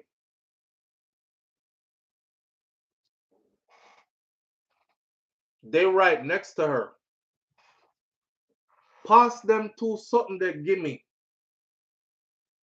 And you look on her, and you look on the 2 something them. I dare you to say, why you call me around here? Them 2 something they just right there, so you couldn't just reach them. Whoo! You're dead. You for sure dead. One time I made the mistake. This I know my mother bad days. My mother holy sanctified Christian these days, my friend. One day me met and that's why I tell her too. I said, listen, I known you my whole life. I knew you before you are who you are now.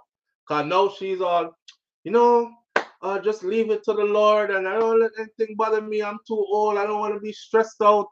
You know, some things I see it, but I don't see it. And I say, mommy, I've known you my whole life. This are the before this mother, my mother. Pass this gimme. Call me from way around, so she did it so often. One time me get pissed off. I said, man, you could get this yourself, man. Here. But me mumble and said, man, you could have get this yourself, here. The here when me give her the here, I think I did one pair of shoes. The here me give her the here. It was a brown pair of shoes that had a like one fat heel, funny. Them strappy shoes that were woman used to. Mrs. Seven in my grandmother's closet, but my mom had a pair. The strappy shoes with the fat heel, the heel fat, one broad heel there on it. As me say, like this coming from when you could have here. I'm gonna give her here. The same shoes fly back right. So I duck the shoes on the shoes fly back. And then me hear beer, bumper clot, ras clot, this, you know, pay no bills in here. You know, and me a feed you. The only thing you do around here, can't garbage go out the door, that's it. Don't blood clot, pussy clot, your bumper clot, self with me, or ras clot, this, that. Yo, me get all I said was under my breath. Say what you say again. After she give me one long cussing, you know. Say what you say again. Come here, come stand up right here, so say what you say again. I'm like, this woman not gonna fight me. She gonna fight me. I said, I didn't say anything, mommy. Oh, so you lie to me now. You can't get out now, you know. Because now she want war now, you know. I said, I didn't say anything. What did I say? She tried to swing for me and me affair. I didn't say anything. I didn't say anything. You better no blood clot say nothing. Me hear you doing now. Me hear you. All you said was, so next time them call you know, Stephen, you reach fast, you frig. Yes, mommy. Pass the remote, give me right there, so. Here, mommy. You want me to change the channel to mommy? She said, no, man, me have that. But get me a glass of water from the fridge. Okay, mommy. Then when you left her now, she couldn't go get her friggin' water her damn self. So tell her this bullshit. Someone can't wait to reach 18 so I can move out and go live by myself. She's still Ross here from way around on the other side. Hey boy, around there, mumble. I said, no, mommy.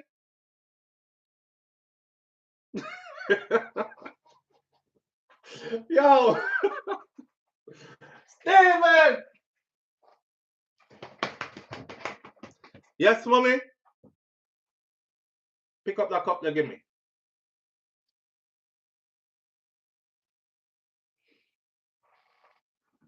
Oh, is the attitude you have? Why you take so long? The cup not there right there, so. You know how badly I wanted to say, yeah, the cup is right there, so. So why you never pick it up yourself? Right? Yeah. Yeah, human. Sometimes you get to you, you're like, but you have to turn your back gear when you're. Which leads me to our next one. It's called a blowdown.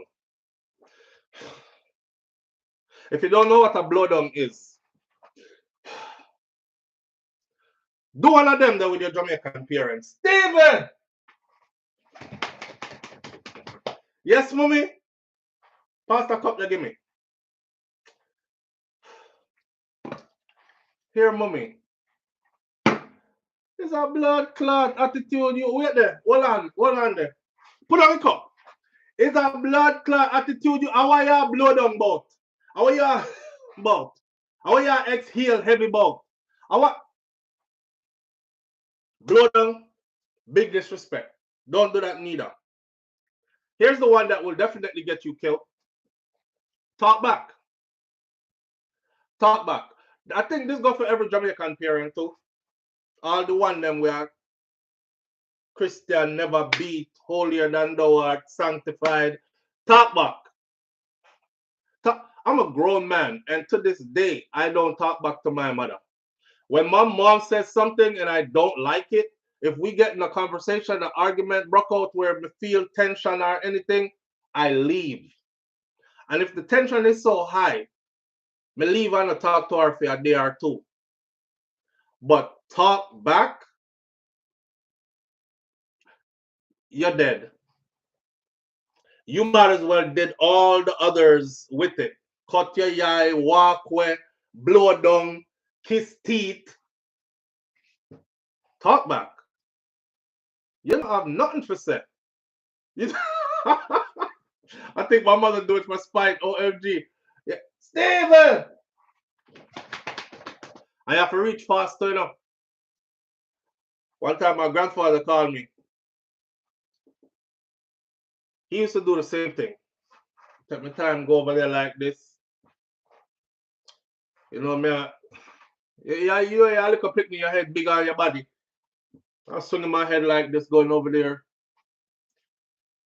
I'm not really looking at him until I get to him. Mas Cleavy. When I got to Mas Cleavy stand up there, look for me, so.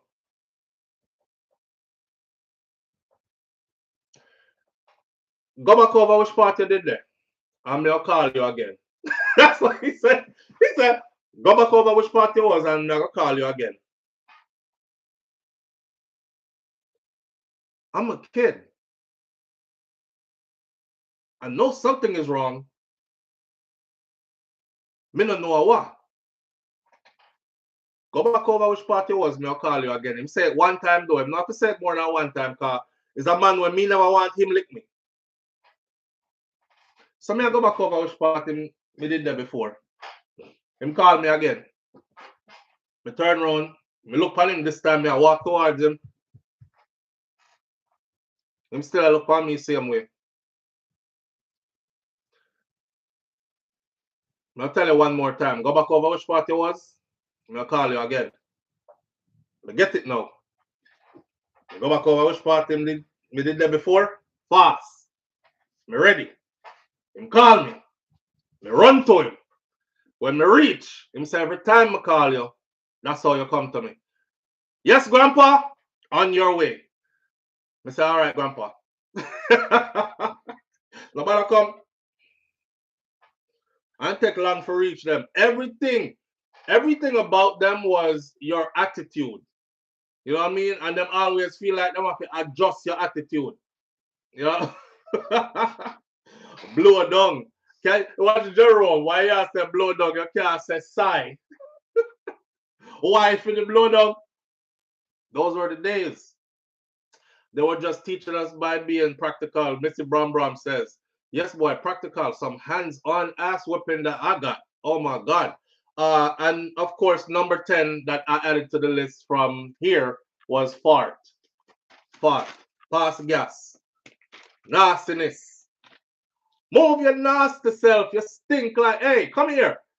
Y'all pass your place, you know. Who tell you say you can't ease your body? Next, my grandmother used to say, ease your body. Who tell you say you can't ease your body next to me? All right. So moving right along as we are this morning, we're going to talk about something else now because there are a lot of stuff going on. We're going to change gears. So I'm heading into my phone for you. Right? My mother words. Fix your attitude. Or she used to say, fix your face before me fix it for you. Fix your face before we fix it for you. I wonder how's this woman gonna fix my face? Come you know if PR fix your face mean enough. PR fix your face involve me having to do all this right here. I want to be doing all this right here. You know, I'm gonna go and try fix my face. You better fix your face before me fix it for you. Yes, mommy? Alright, so adjust your attitude. Alright. We're moving on to something different now, right? Gotta talk about this one. So, shout out to my people who served in the military. Shout out to those who are still in. Shout out to vets. Shout out to active duty. Shout out to National Guards. Shout out to all branches of military. Why is Donald Trump doing away with Veterans Day? This man has put in an executive order to do away with Veterans Day. He said, from this point forward, Veterans Day will be known as World War I or World War II Day, where the veterans that served in that particular war will be celebrated. Are any of my vets watching me right now? Y'all gotta let me know how you feel about this. Because here's my thing, right? I'm not the smartest person in the room, but I know this. I know that Veterans Day covered everybody. All veterans from all wars. And if you served in the military, all wars are the same wars. Some people are going to say, nah, because in Vietnam, we were in the jungles and we were left out there. And then others are going to say, you were in the jungles, we were in cities, taking fire from different windows and rooftops, and which one was more dangerous? And, you know, booby traps in the jungles. And that's for military people to argue amongst themselves about which war was more dangerous. But if you served, then you're a veteran. So Veterans Day. And then we have Memorial Day. And Memorial Day is for those who served and lost their lives during service. This man is doing away with. One must be called World War I Day. One must be for World War II.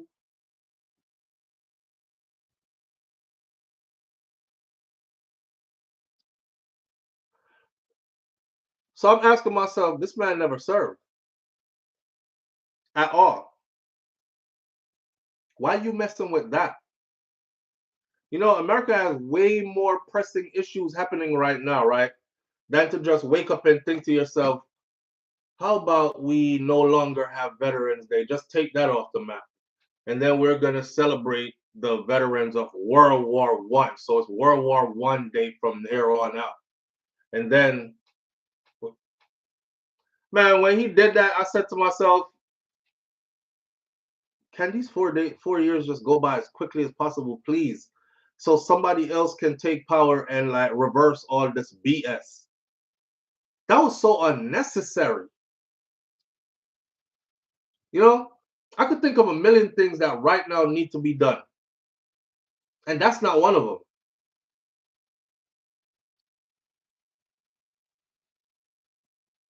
Greg Goody says at SouFlo, why put this topic right after DT piss me off? Look, but I start off by saying all that to say this now, right? Hold on.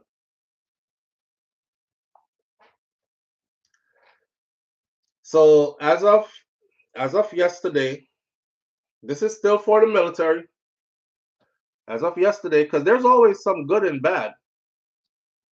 Everything ain't 100% bad, and all people aren't 100% bad. Well, some people are, I don't know. Anyway, so the Pentagon has now ordered to dismiss every transgender troop in our military by June 6th if they don't leave voluntarily. I told y'all how I feel about this already, right? Before the LGBTQ community thinks I'm attacking them, I didn't vote for Trump. And I can say it out loud. But I'm very much an American who wants good for America. So if Trump can do some good for America, then let it be that.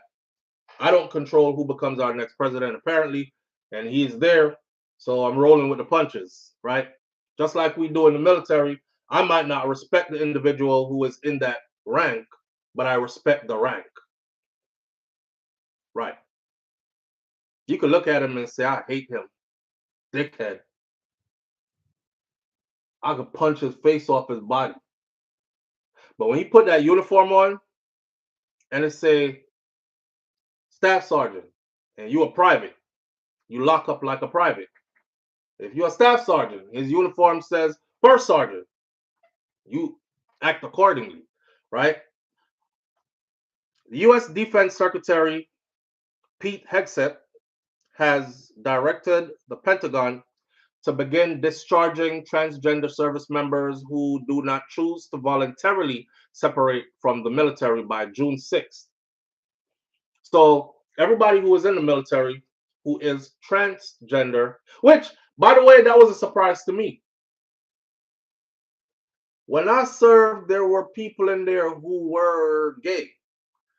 They did not tell us they were gay. We assumed that they were gay, and some of them I might have assumed wrong. We had a thing that was called don't ask, don't tell. You're not allowed to ask anybody, and they're not allowed to tell you. Therefore, we never had the discussion about anybody's sexuality. We were always mission-driven, mission-focused, do army stuff, and take your ass home, right? Over the years, the growth of social media, I started seeing, like, one day I saw two men, and one was straddling the other one in uniform. And I think they were two officers. And I said, the uniform though, like where's their chain of command? See, I didn't know that transgender people were, and obviously these transgender people, they've been in the military, because I saw somebody speaking and he's like, I've been in for 26 years. Another one said, I've been in for 19 years. And I'm doing one more year and then I'm going to retire. And he wants to kick us out. I didn't know they were in there. But the respect for the uniform, see, if you're going to be, if you're a man that's going to be wrapping yourself around other men, you're right, and then they had on like their uniform plus drag makeup. So again, I thought that was a fake picture, like they're making fun of military people. And then there was a slide, and you hit the slide, and you saw them in full uniform, as should be in military bearing. And somebody made a joke at the bottom of it and said, bottom. Why? Somebody made a joke at the bottom of the picture and said, I bet these are infantry guys. Now, y'all know, right? I'm an infantry dude. So I was like, these ain't no damn infantry dudes. And lo and behold, they were two high-ranking infantry soldiers. And I was like, damn, where the fuck, where's their chain of command? Nobody is saying nothing about the uniform. Man, if you're doing that, do it in civilian clothes and nobody cares. But they were doing it in the uniform. Not to mention, I would go on social media, I would see a whole bunch of other stuff on social media, people in uniform. So I started thinking very low of our military. Whereas I never thought very low of our military before. I was just like, what's happening? And who's allowing this to happen? So the new directive that all transgender people should be separated from service by June 6th, those who do not leave voluntarily, that's the deadline to kick them out. Facts don't lie, people do. Shout out to you. And I appreciate you for that. Thank you. Facts don't lie, people do says that's why the Democrats lose, because they were pushing the transmission thing to too much, you seen. And they were even paying millions for countries, including Jamaica, to embrace nastiness while cost of living gone up. Yeah. I can't even say you are lying or you are lying, because it is actually true. And that's crazy on its own. When I found out they were paying to push that agenda in Jamaica, if somebody told me that before, I'd be like, oh, please, Jamaica full of gay people already. Anyways, I don't know why people act like Jamaica don't have gays. Jamaica have gay people, bisexual people, friggin' LGBTQ people, all across the spectrum of LGBTQ. It's nothing new, like every other country. But then when I found out that they did, when they were, I think they were in Congress, right? They were actually having it wasn't a debate, it was a question and answer. And it was a woman that was questioning them. I forgot what her position was. Obviously, somebody up the ladder, because they had to answer to her. And she was like, is it true that blah, blah, blah? And they were like, yes. Is it true that when they got to the part where they were like, oh, it was supposed to be, tell me how this benefited America's interest. That's what it was. How did this benefit America's interest? Did this benefit America's interest? No, it did not. This, no, it did not. This, no, it did not. They got to, and spending, I think it was like $1 million and something though, which is a drop in the bucket when you consider money being given from country to country. But who got that $1 million? That's what I want to know. Who in Jamaica got that $1 million? Because it's written in American paperwork in their Congress. It's written in their paperwork where the money went. And there's a record that $1 million was paid to somebody of high ranking in Jamaica to push the LGBTQ agenda in the country. And if you size up and look, if you do some correlation, you will realize that's around the time we saw the LGBTQ flag go up over the embassy in Jamaica. And it caused a big stir. It caused a big stir because Jamaicans were like, it was 1.5 million, Crystal G. That was around the same time we saw the flag go up. And you know, Jamaican people, they're very observant. They're walking around Jamaica, and next thing you see a big LGBTQ flag flying over the embassy. And they were like taking it to social media, like, what the fuck? What? Why is that up there? And when did that get up there? So who took that money? Who was that money paid to? Anyways, I just want you to think about that. The new directive revealed in a memo that was obtained by many major news media houses gives active duty transgender troops until this date, June 6th, to self-identify for voluntary separation. Those who are serving in the reserves have until July. After those deadlines, the military will move forward with involuntary discharges. The order follows a recent Supreme Court decision that cleared the way for a ban on transgender military service to take effect, reinstating a key campaign promise that Donald Trump emphasized during his return to the White House. The court's ruling has removed previous legal barriers that had protected transgender troops that are serving openly, a policy put in place under former President Joe Biden. So they were not only allowed to serve, they were allowed to serve openly. Trump wasted no time after returning to office in January, signing an executive order that redefined the federal government stance. Live on the air with SouFLo. Good morning. Good morning, SouFLo. Can you hear me? Yes, family, I can hear you loud and clear. Okay, good. I just wanted to make a comment on the whole 1.5. You asked where that money went. The way America generally shifts your society when they want to push something, it doesn't go to one person. Maybe some of the money might go to gender, and culture ministry. Mm-hmm. A lot of times that money ends up going to journalists, because they fund journalists to push certain articles, to push certain opinion pieces.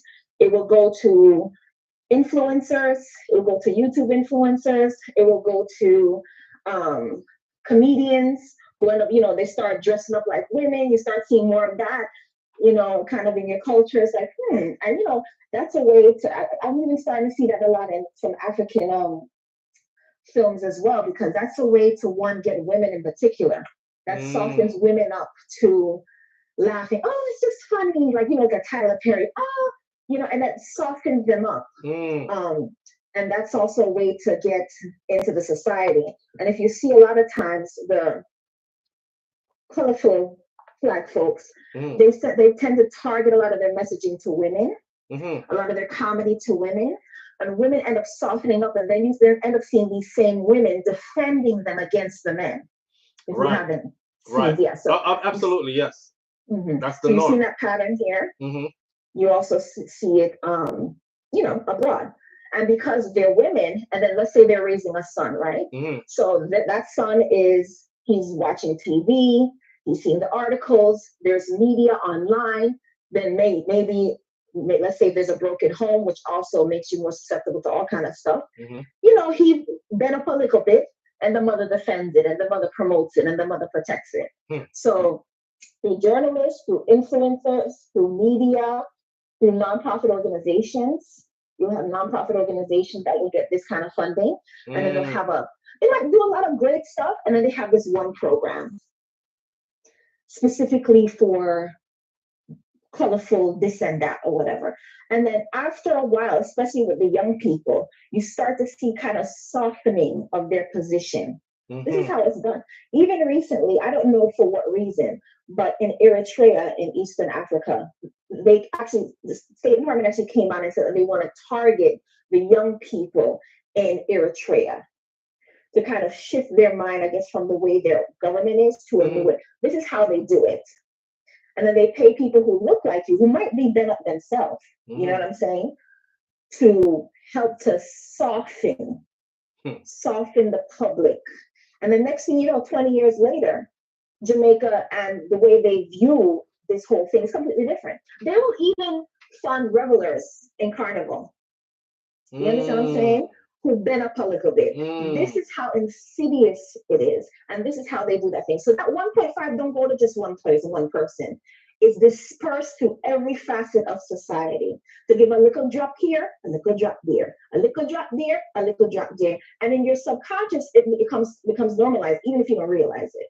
So I wanted to just bring that to your attention. Okay, you know what?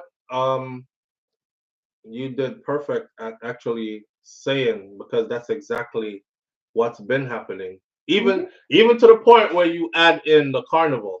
Yeah. I'm not gonna spell it out, but you know exactly what I'm talking about because you mentioned it.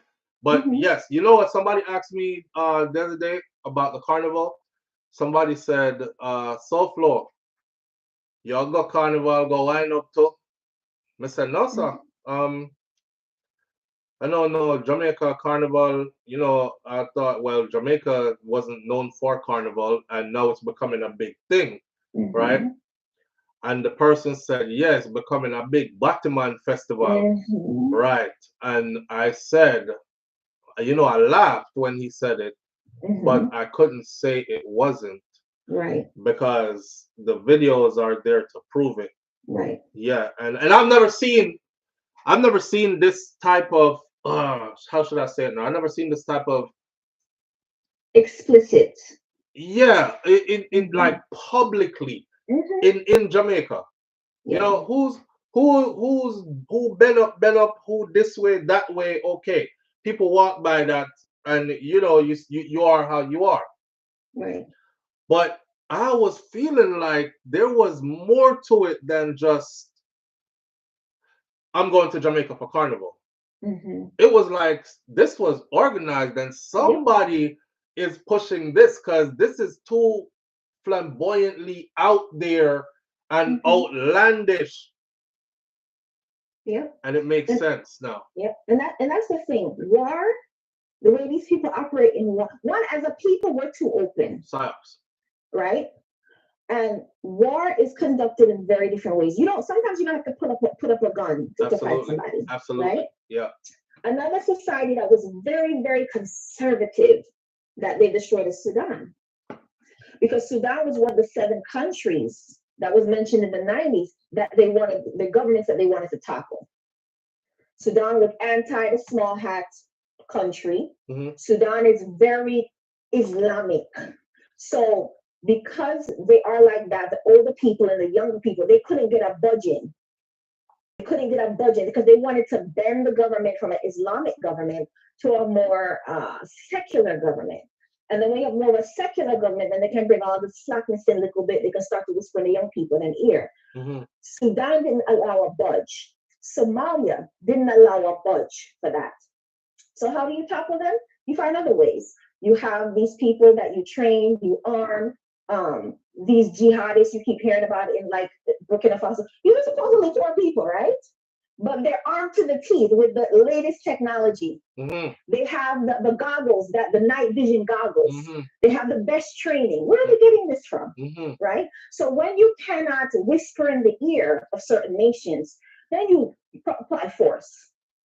And you topple them in this particular type of way.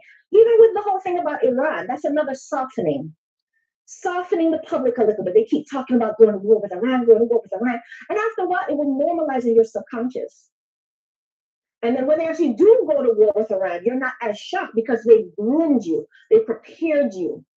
Right. This is how these people control and program people and allow you to accept certain things. Let's take it to an even more basic level where everybody should have seen this. And we talk about this from time to time, but a comedian just said, man, take me back to the 80s. Because in the 80s, when we were watching movies on TV, it was just that, the movie on the TV. Nowadays, the man said, nowadays, I'm flipping through my channel. Finally, you find something you want to watch because we have so many choices nowadays. Finally, you find an action movie. Action movie is my thing. And I'm sitting there and I'm watching it. I'm into it. And just out of the blue, 2 men start fucking. And I'm like, what the fuck am I? Why am I watching gay porn? This is not what I signed up for, right? Yeah. And you know, everybody laughed when he said it. But I could relate. I can't tell you how many times me and wifey watching something and out the blue, it's one of these scenes. And you don't even correlate the movie. Right. You can ask Shakira what I do every single time. I'm out. Cause you're not having me sit there and be like, I want this. Oh, look what they doing. This is interesting. I'm not even the least bit interested. But to think about this, the people whose mind aren't strong, and you know, they're gonna sit there and be like, then I got him do to him. Oh God, look on this. Look how I'm turn him that way there. What did I do next? Me don't want to see none of it. I don't want to see none of it because I don't want to be caught in the friggin' gay porn. Yeah. You know what I mean? It's not my thing. But how many people have they caught with that? And it starts there. And then it gets more. And it gets more. And before you know it, they're watching full-blown that type of material. Right. Yeah, now them by curious. Now them want to know, you know, me I got to try it and see. Sitting in the never thought of before. Right. And even the better, because I remember growing up, it was like, you know, people do what they want to do in their bedroom, but the whole idea of oral sex was like taboo. Culturally. Yeah. Anal sex was a no. Like just like Jamaican people were their morality was very high. Yeah. And in over a 20, 30-year period, that has completely changed. Yeah. Right? Absolutely. So it's the first people, and I think what they also do is with like pornography. Pornography is the gateway to introduce you to things you've never even thought of. That's why it's not good to really watch out. But we've all seen pornography. You know what I'm saying? So then they will have the two girls. You know, first it's like, it shock you. But after a while, it's like, or it's the anal sex. And then after a while, they show it so much, people are like, You understand? People start, they soften up your mind. So they use that as a gateway. And the next thing you know, people are like, I wonder if I should try this. I wonder about that. I wonder about this. Yeah. And then they start to permeate it into regular media. And then people are completely accustomed to it. Even if they don't engage in it, it doesn't have the same shock value. Like before, when I would see two men, it disgusts me and the shock value. I still don't want to see it, but sometimes you don't even change the channel. You're just like, all right, I'm done. You know what I'm saying? And it's just, you have to be careful with that because it's a softening of your mind. Yeah. And I recognize it at that. Absolutely. You are absolutely right. So that has been the war in Jamaica. It's been a moral war or immoral war. They haven't come with bombs, but that's what they've come with. So we went from all is we don't do, the anal we don't do, now we do this, now we do that. To the gullah field sitting there we don't do, now we dabble in that. And it's not a matter of fact, it's not a matter of don't do either, because like you said before, people do what they do in their bedroom, and that's what they do in their bedroom, right? I'm sure the Jamaicans were doing it all along, just not speaking about it. But now it's become like the thing you say outside. Right. And the thing you brag about loudly, even in front of the youths them. So the youth them start get curious and start trying them something them from early to It's normal, so how come me don't know about it? No, I try it too. Remember, the young minds are super impressionable, you know. Yes, they are. Yeah. I'll just say this example. I don't know if you heard of Dr. Frances Cress Wilson. She really should be studied. And when she talked about white supremacy and the attack on the Black soul and the Black mind. And I remember one time hearing her, I don't know whose show she was on. I was very young. And she said something like, what the white man didn't realize was kind of like, they this whole like, the Black buck or the Black people have this physical strength narrative. And then Black man became like the face of sports. And sports is considered very masculine. It's like, and the women tend to be drawn to that. They didn't realize in sidelining them away from business and towards entertainment and sports that they also sidelined their masculinity. So in their own children's minds, in their own daughter's mind, the image of masculinity wasn't white, it was Black. And what she said is, the white man wants his masculinity back. And he's going to work to get it. So from that, then you see a little bit, start with Martin, Shenanigans. little of this, Tyler Perry. Then you have maybe a look at Eddie Murphy. Then you have a little of this one, Ving Rhames. So the black man went from being the face of masculinity to slowly and surely, now he's the primary one in our dress. Go further. Go into the NBA and NFL now. Don't you see what's going on in the, yo, you're up on point so much, man. You are teaching this morning. Listen, look at the NBA and NFL right now. Look at what is the dress code. Mr. Man carry a purse, a pocketbook, a big pink pocketbook fall up on the arm, nail polish, mascara. And I'm saying, yes. So it's a little tip. Even Dave Chappelle said he would go into his fitting room and there'd be a dress there. And he like, who that for? You gonna put that on? We just want you to put it on. And he'd be like, no. They'd be like, oh, okay. You understand? Yeah. And a little push. But luckily for him, he owns himself. Yeah, because he never thought he needs to compromise himself where others have compromised themselves. They've said they would give him the dress and they'll be like, but the comedy would be good with the dress. And he was like, but the material is already funny without the dress. Though. Right, without the dress. And they're like, listen. And then he said it got to the point where they were like, listen, just wear the damn dress. Okay. Yeah, you see, and that's what he said. He's like, I have to run. And then they become aggressive. Yeah. And it's like, you understand? Now, tell me how many times you've seen a white man in a dress? When the last time you saw Brad Pitt in a dress? Doubtfire. Never. Doubtfire. Yeah. It was like from the 90s? Yeah. Like one time. Early 90s. The one time, because that's not the image that they want. And that's why, like me, and I pray for other black people, do you see these celebrities? I don't even want my children to even know their names. Not even Beyonce. We don't want our young people looking to these. All of these celebrities are compromised. We don't want our young people looking at them, period. Me personally. You want somebody to look at? My children go to a certain type of school. You have men at your school, you can look at them. Ibrahim Traore, you can't look at him. Him, you can't look on. Marcus Garvey, you can't look on. But all of these people, you can't look on them. Denzel Washington is soon finishing career.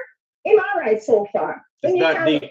It's that deep. I don't even want you to know who LeBron James is. I don't want you to know who these people are. To say, oh wow, because they will always disappoint you. Damn. Because at the end of the day, it's gonna be some scandal. Then he's gonna be on the apologizing tour, and that is, I don't want the image that my son holds up as, pow, he looks like me, and then end up at the end of the day, he's a broken black man. Because that's always the trajectory.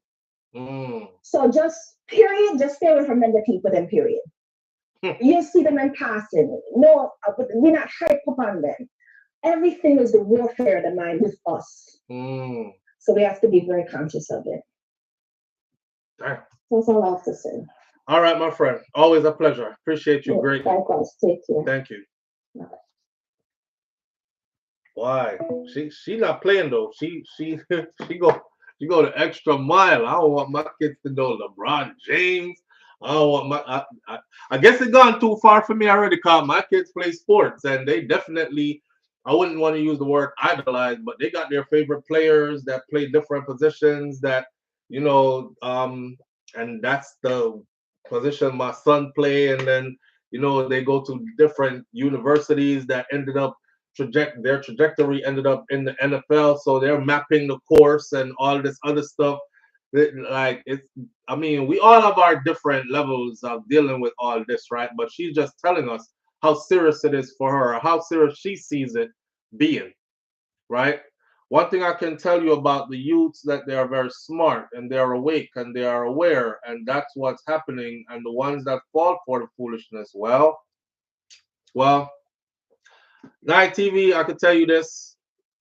If I should look around and use just visual inspection, I could tell you that majority of the youths are caught up in the web. Majority. You're a special one if you aren't. Majority of the youths are caught up in the web. Yeah. King Big says, I can't agree with that part with certain celebrities like LeBron James, etc. Yeah, King Bigs. And everything you take with a grain of salt. We don't have to agree on everything. Because for me, let's use LeBron James, for example. I admire the fact that in a time where everybody, not everybody, but a lot of people have either been in scandal at one point or another, been caught cheating, have multiple baby mamas, never been married, married and divorced, this, that, and the other. LeBron James is one person who, for one, LeBron got drafted out of high school, had no college. Now you're talking about a project kid who didn't have a dad around, got drafted out of high school, and went into the league and dominated alpha male settings from a teenager and never looked back. He's still with the same woman he started out with. He is the top of the food chain. He's putting his sons in his live on the air with SouFLo. Good morning. Morning, Flo. My day, family, what go on? Well, I check in late, you know, they talk about Labrador, you know, and I guess, you know, I'm straight for the topic, you know. You know, I'm straight for the topic, but did you listen to hear where we are saying about Labrador and how this is coming? Yeah, because when we are about Labrador, right, is that I watched a documentary Sunday night with the great Muhammad Ali, aka Cassius Clay, whichever, right? And I see, well, you know, we are talking about Labrador is political. Nans, that's good. Sorry, big man, me not cut you off, but may I read the comment section while you are talking. And Nans just said if we seclude our children from what is happening in the world, how do they engage when they come in contact with those that are different? And that's exactly what I'm thinking too. But go ahead, man. Yeah. Labrador is political. We just want to see after a second, right? We are talking about this. All our big celebrities, them, we mix up in all kind of allegations and something like that. Labrador is political and in not watching the purse strings. You know, watch the purse. You have to talk basic to understand, because I don't know what that means. All right. None of we don't know what you're saying. All right. Back to the thing where we last part we talk about the trans and the gay, whatever, right? We have to realize that we are a certain age, born in a certain time, now them youth are different. I tell you a thing, my daughter, she's 32, right? She came to the theater when she was 5. And a couple years ago, she was like about 15, we were watching a television, they must teach us talk about Jamaica, and then say them, a man say, boy, he will kid all his son. You know, my daughter said to me, Daddy, they said to me, bro, open up my eyes. My daughter said, Daddy, I have 2 brothers. And you tell me, say, don't take your friend, then go kill me 2 brothers, none of them gay. And that, she was 15, you know. That left me speechless. There's a boy in our neighborhood that she go to school with. I never know the boy gay either. She said, no, so and so. I say, yeah, well, I'm gay. I'm a friend. We go to lunch together. We go shopping together. We go to the movie together. And like she tell me, say like about 40% of the children will go to the high school with her are gay. Based on what she said, Daddy, get with the program. So I come to realization and say, boy, I have to get with the program. At the same time, some of them too bright with this thing. But a human being, they must consider that. Yeah. And you know, your generation was that we had a different view on things, as compared to their generation, the now people, kind of thing. So that's all that is. Just you coming to the realization that times have changed and the world has changed around you. So you either go. Yeah, we have to go with it. Yeah, me not have to go with it, you know, but me can find the lane and, you know, not be bothered by where them are going. We're going quarter man, right? You know, figure out no artist on fire like a Peter Tosh, right? And I saw an interview recently for YouTube with Peter Tosh, and they asked him, when Peter Tosh said, why the money they bought before my grandparents and my ancestors, you know, and like goes on, so I don't tell more about the man there. And Peter, the last thing that he said that means a lot to me. people are suffer from hunger, starvation, and that's what the interview for the 70s. In saying, say, funny man. We don't see funny man like that. So, let the man and then God deal with that.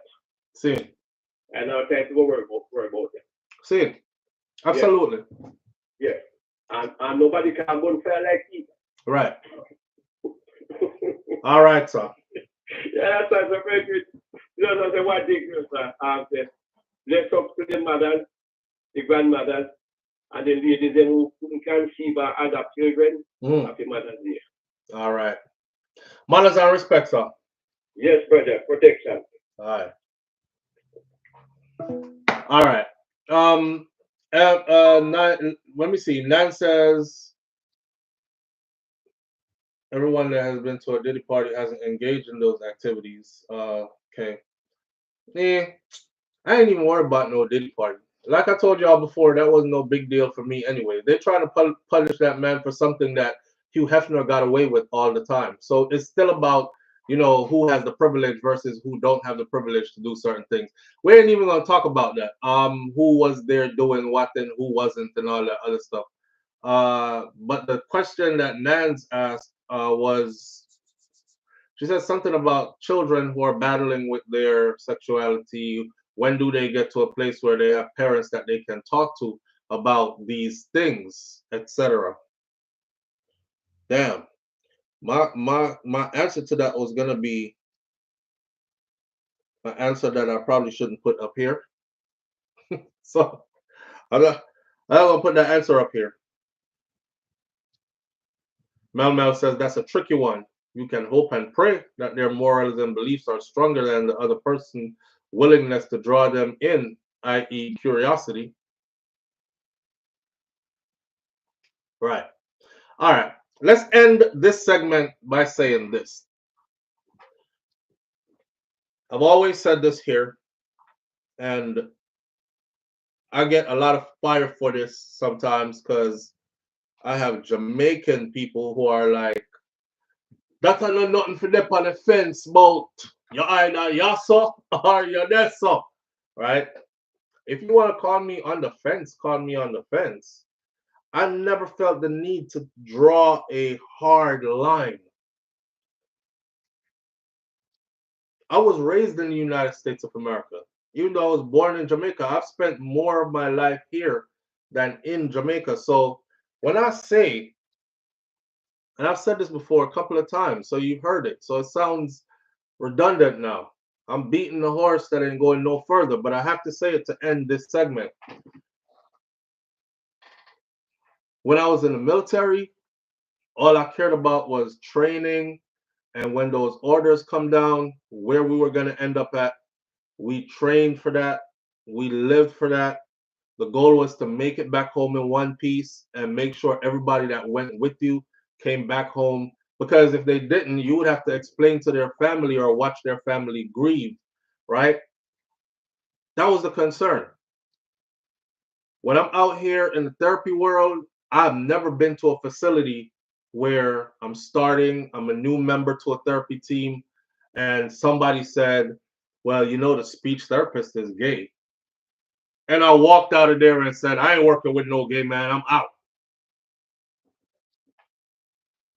I've never, but it doesn't matter to me what somebody's sexuality is, right?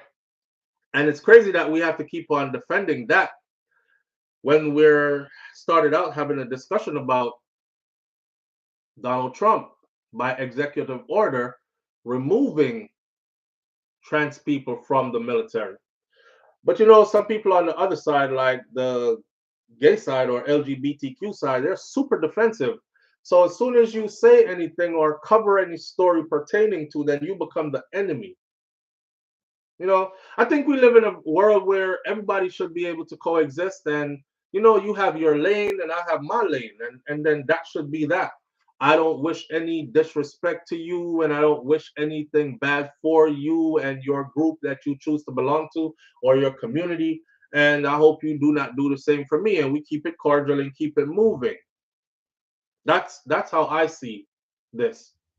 And also at the end of the day, I'm not God, and I didn't make Earth, and I can't.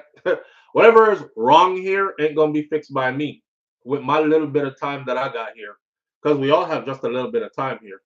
So with that said, we passing through, man, and we're just seeing what's happening in these times. That's it. You choose where you want to be and be where you want to be. That part.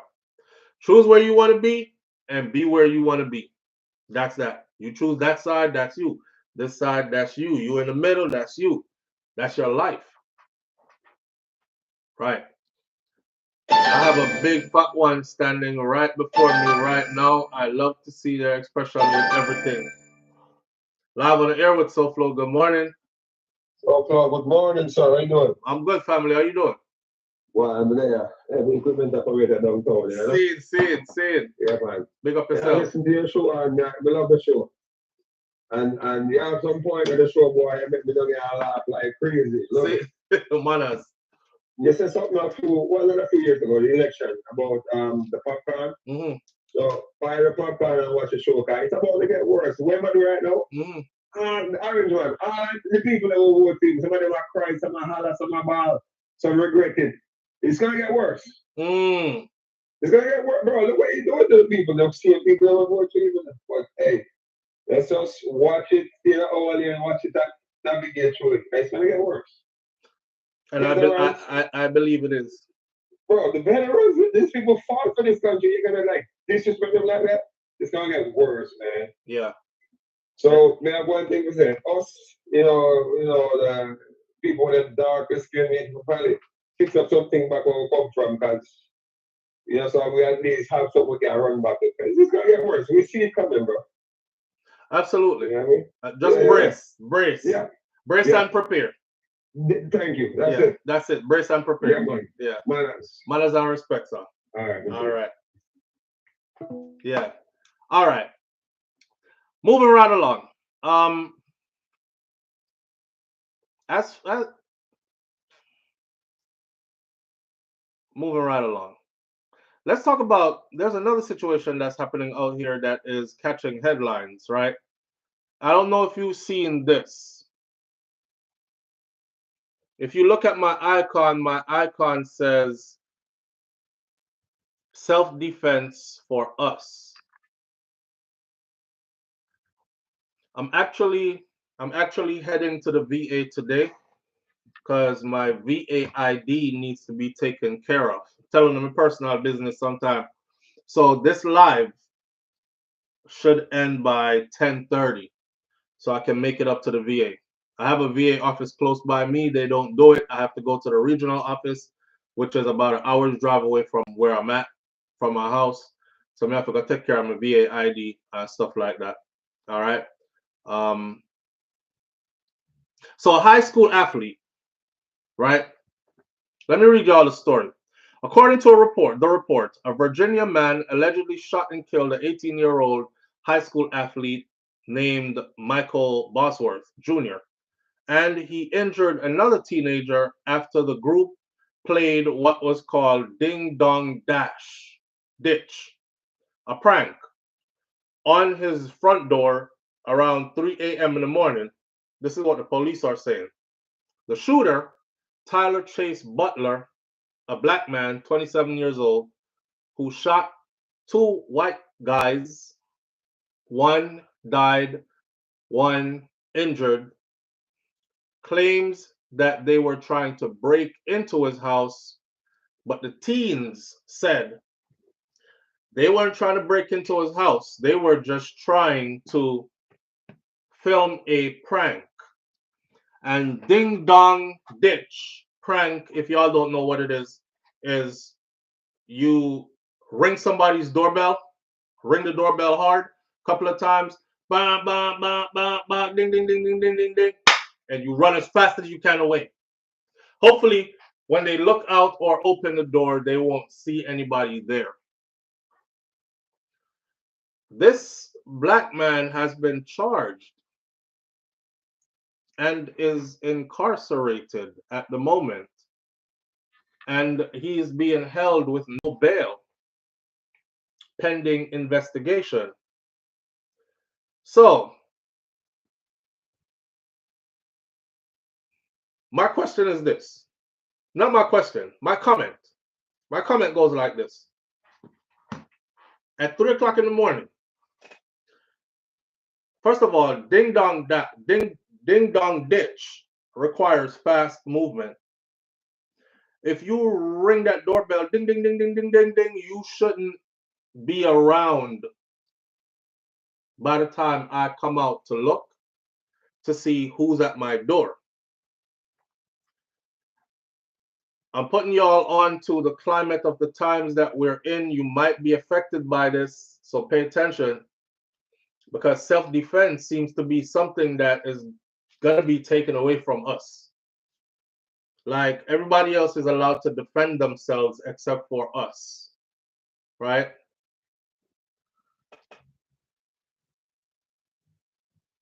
This guy, the black man, lives with his family, his woman, his children. At 3 a.m. in the morning, that's dark hours. If I'm in the bed with my wife at 3 in the morning and I hear rattling at any of our windows, at the door, who you think is going to have to get out of the bed and go figure out if somebody is breaking into the house, or get my gun and try to stop them before they actually get in the house? Next thing, my whole family is hogtied and being tortured, right? Your job is to protect, right? So he gets up to go try to protect his family after being told by his wife, yo, somebody is breaking in. And he shoots 2 guys. They have the privilege to say, we were just trying to film a TikTok prank, man. And he killed my friend. I don't know if you're trying to film a TikTok prank. This is an occupied dwelling. This is my home. At 3 in the morning, you're a teenager. 3 in the morning, you're supposed to be home. You're not even adult legal age. How the hell your parents don't know where you're at? And for that matter, I don't even think that they were doing ding dong ditch nothing. I think they were actually trying to break into this home. Where's that King Biggs? Go prank your mama. I don't think they were trying to break into I don't think they were trying to ding dong ditch. I think they were actually trying to break into the home. But again, you know, they're in the complexion for protection, so they can make up any kind of story. I want you to flip this story around, right? 2 black teenagers, athletes, at 3 a.m. goes to a white family's house. At 3 a.m. it's dark, and they're heard making sounds like they're coming through one of the windows, or they're trying to break in through the door or something. The white man who owns that house has his family inside, white wife, white kids. He shoots to protect his family, ends up killing one of those black kids, and the other one runs off with a gunshot wound. What do you think the public would be saying when daylight comes out? Do you think the black kids would be able to say, we were just playing ding dong ditch? I'm actually a high school student who's an athlete. All we were doing was trying to film a TikTok video. You think that would fly for some black kids? Everybody, including black people, would be saying, you 17 years old. You're supposed to be at home at 3 a.m. in the morning. Why are you over there messing with people's houses? Right? Everybody else on the other side would be saying, yeah, right.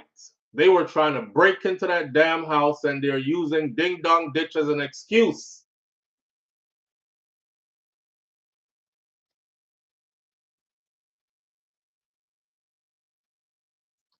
Kaz Robinson says, SouFlo, they just need to be walking past. about Ding Dong Ditch. Foxy G TV says Grand Rising to all. It's raining and cold here in Pennsylvania. Foxy G TV, thank you for tuning in to Buffalo Soul the Rest. Where's this at? This is here in the United States of America. Ding Dong Ditch turns deadly. Ding Dong Ditch turns deadly. The funny thing is,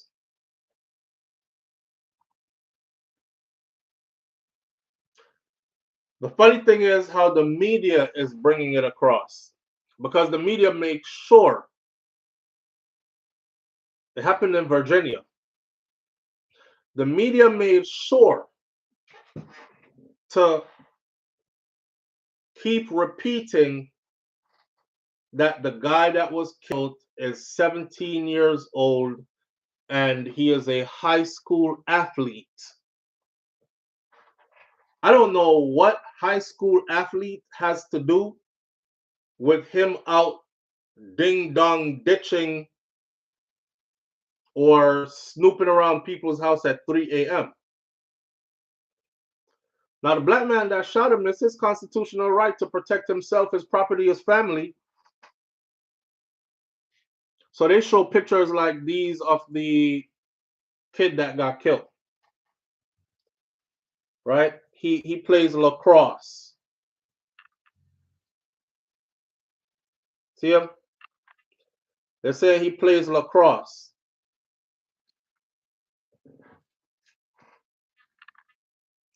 A family in Fredericksburg, Virginia, is in mourning after a high school senior was gunned down. Now, the alleged shooter is in custody and his alleged defense is raising questions. It all started when the victim and his two friends, that's three of them, decided to play a prank in a local neighborhood. Not their neighborhood, a local neighborhood. Ding Dong Ditch. Although annoying, if you're on the receiving end, it is a well-known prank where someone rings the doorbell and runs away before the homeowner could catch who did it. Michael Bosworth Jr., 18 years old, and two other teenagers started the game in an unfamiliar neighborhood, but they were soon met with bullets. You see how they try to word this? An unfamiliar neighborhood. An unfamiliar neighborhood. Why didn't they do it ding-dong ditch in their own neighborhood, where somebody, if they saw them, they would have been like, Michael, I'm going to tell your mom.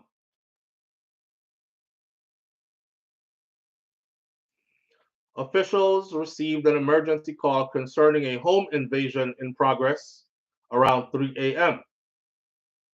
on Saturday, May 3rd.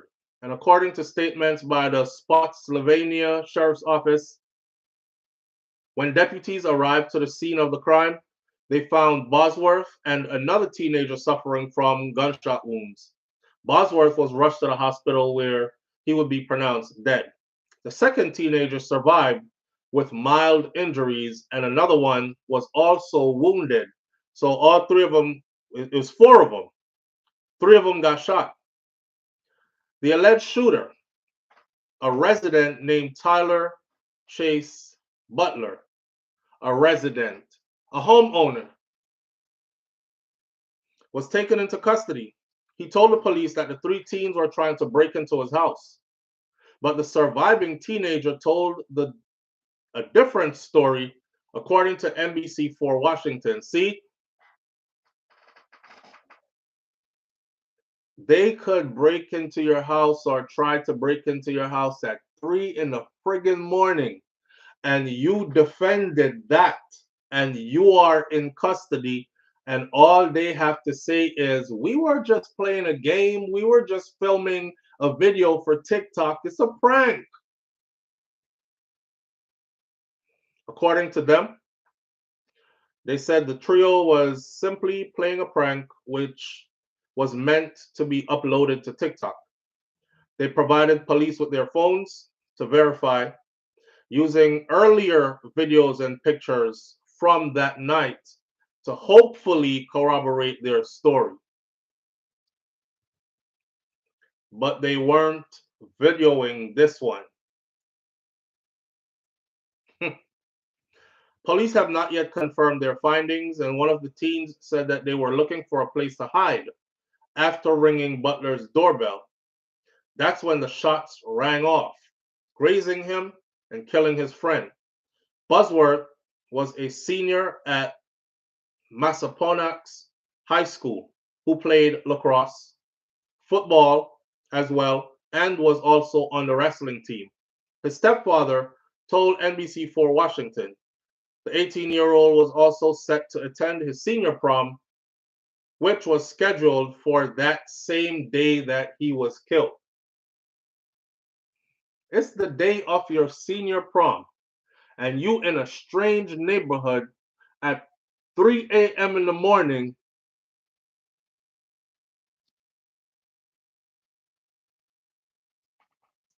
Massaponax principal William Lancaster III responded to the tragedy, sharing that he was saddened to announce the news of the teen's death, and he also revealed that he reached out to the family to offer some support. The suspect, Butler, the 27-year-old black male who was protecting his home, has now been charged with murder in the second degree, malicious wounding, and 2 counts of use of a firearm in the commission of a felony, according to an updated statement by the police. He was denied bond, and he remains in custody at the Rappahannock Regional Jail. That black man was in his house, went to work, came home, wife prepared dinner, ate with the family, showered, went to bed, was awoken by someone trying to break in his house, multiple individuals, tried to defend his family, and ends up charged with murder in the second degree, malicious wounding, and the use of a firearm in committing a felony, and is held without bond. Held without bond means you can't get no bail, no matter how much money you put up. Y'all see this? So, it's funny because that he shouldn't even be locked up. He should not even be incarcerated. And the funny thing is, if this was the other way around, and the shooter was actually a white homeowner, he wouldn't be locked up. He would be home with his family. And they would be saying, hey, those stupid black kids out here playing dumbass games in the morning, that's what they get.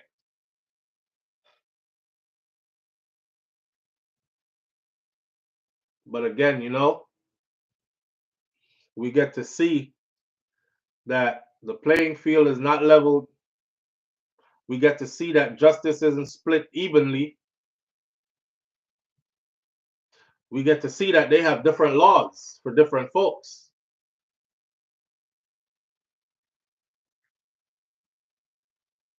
I tell you what, and I say this unapologetically. If I feel like you're trying to break into my house at 3 in the morning, first of all, we don't know each other. You have no reason to be at my residence at 3 in the morning. So if you trigger me out of my sleep at 3 in the morning,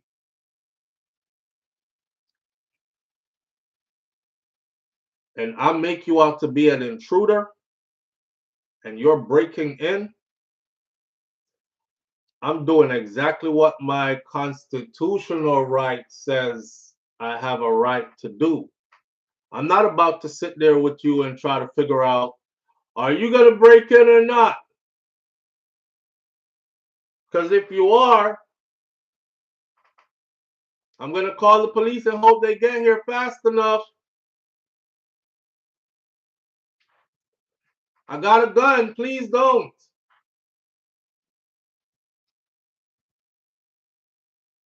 They shoot you through the door.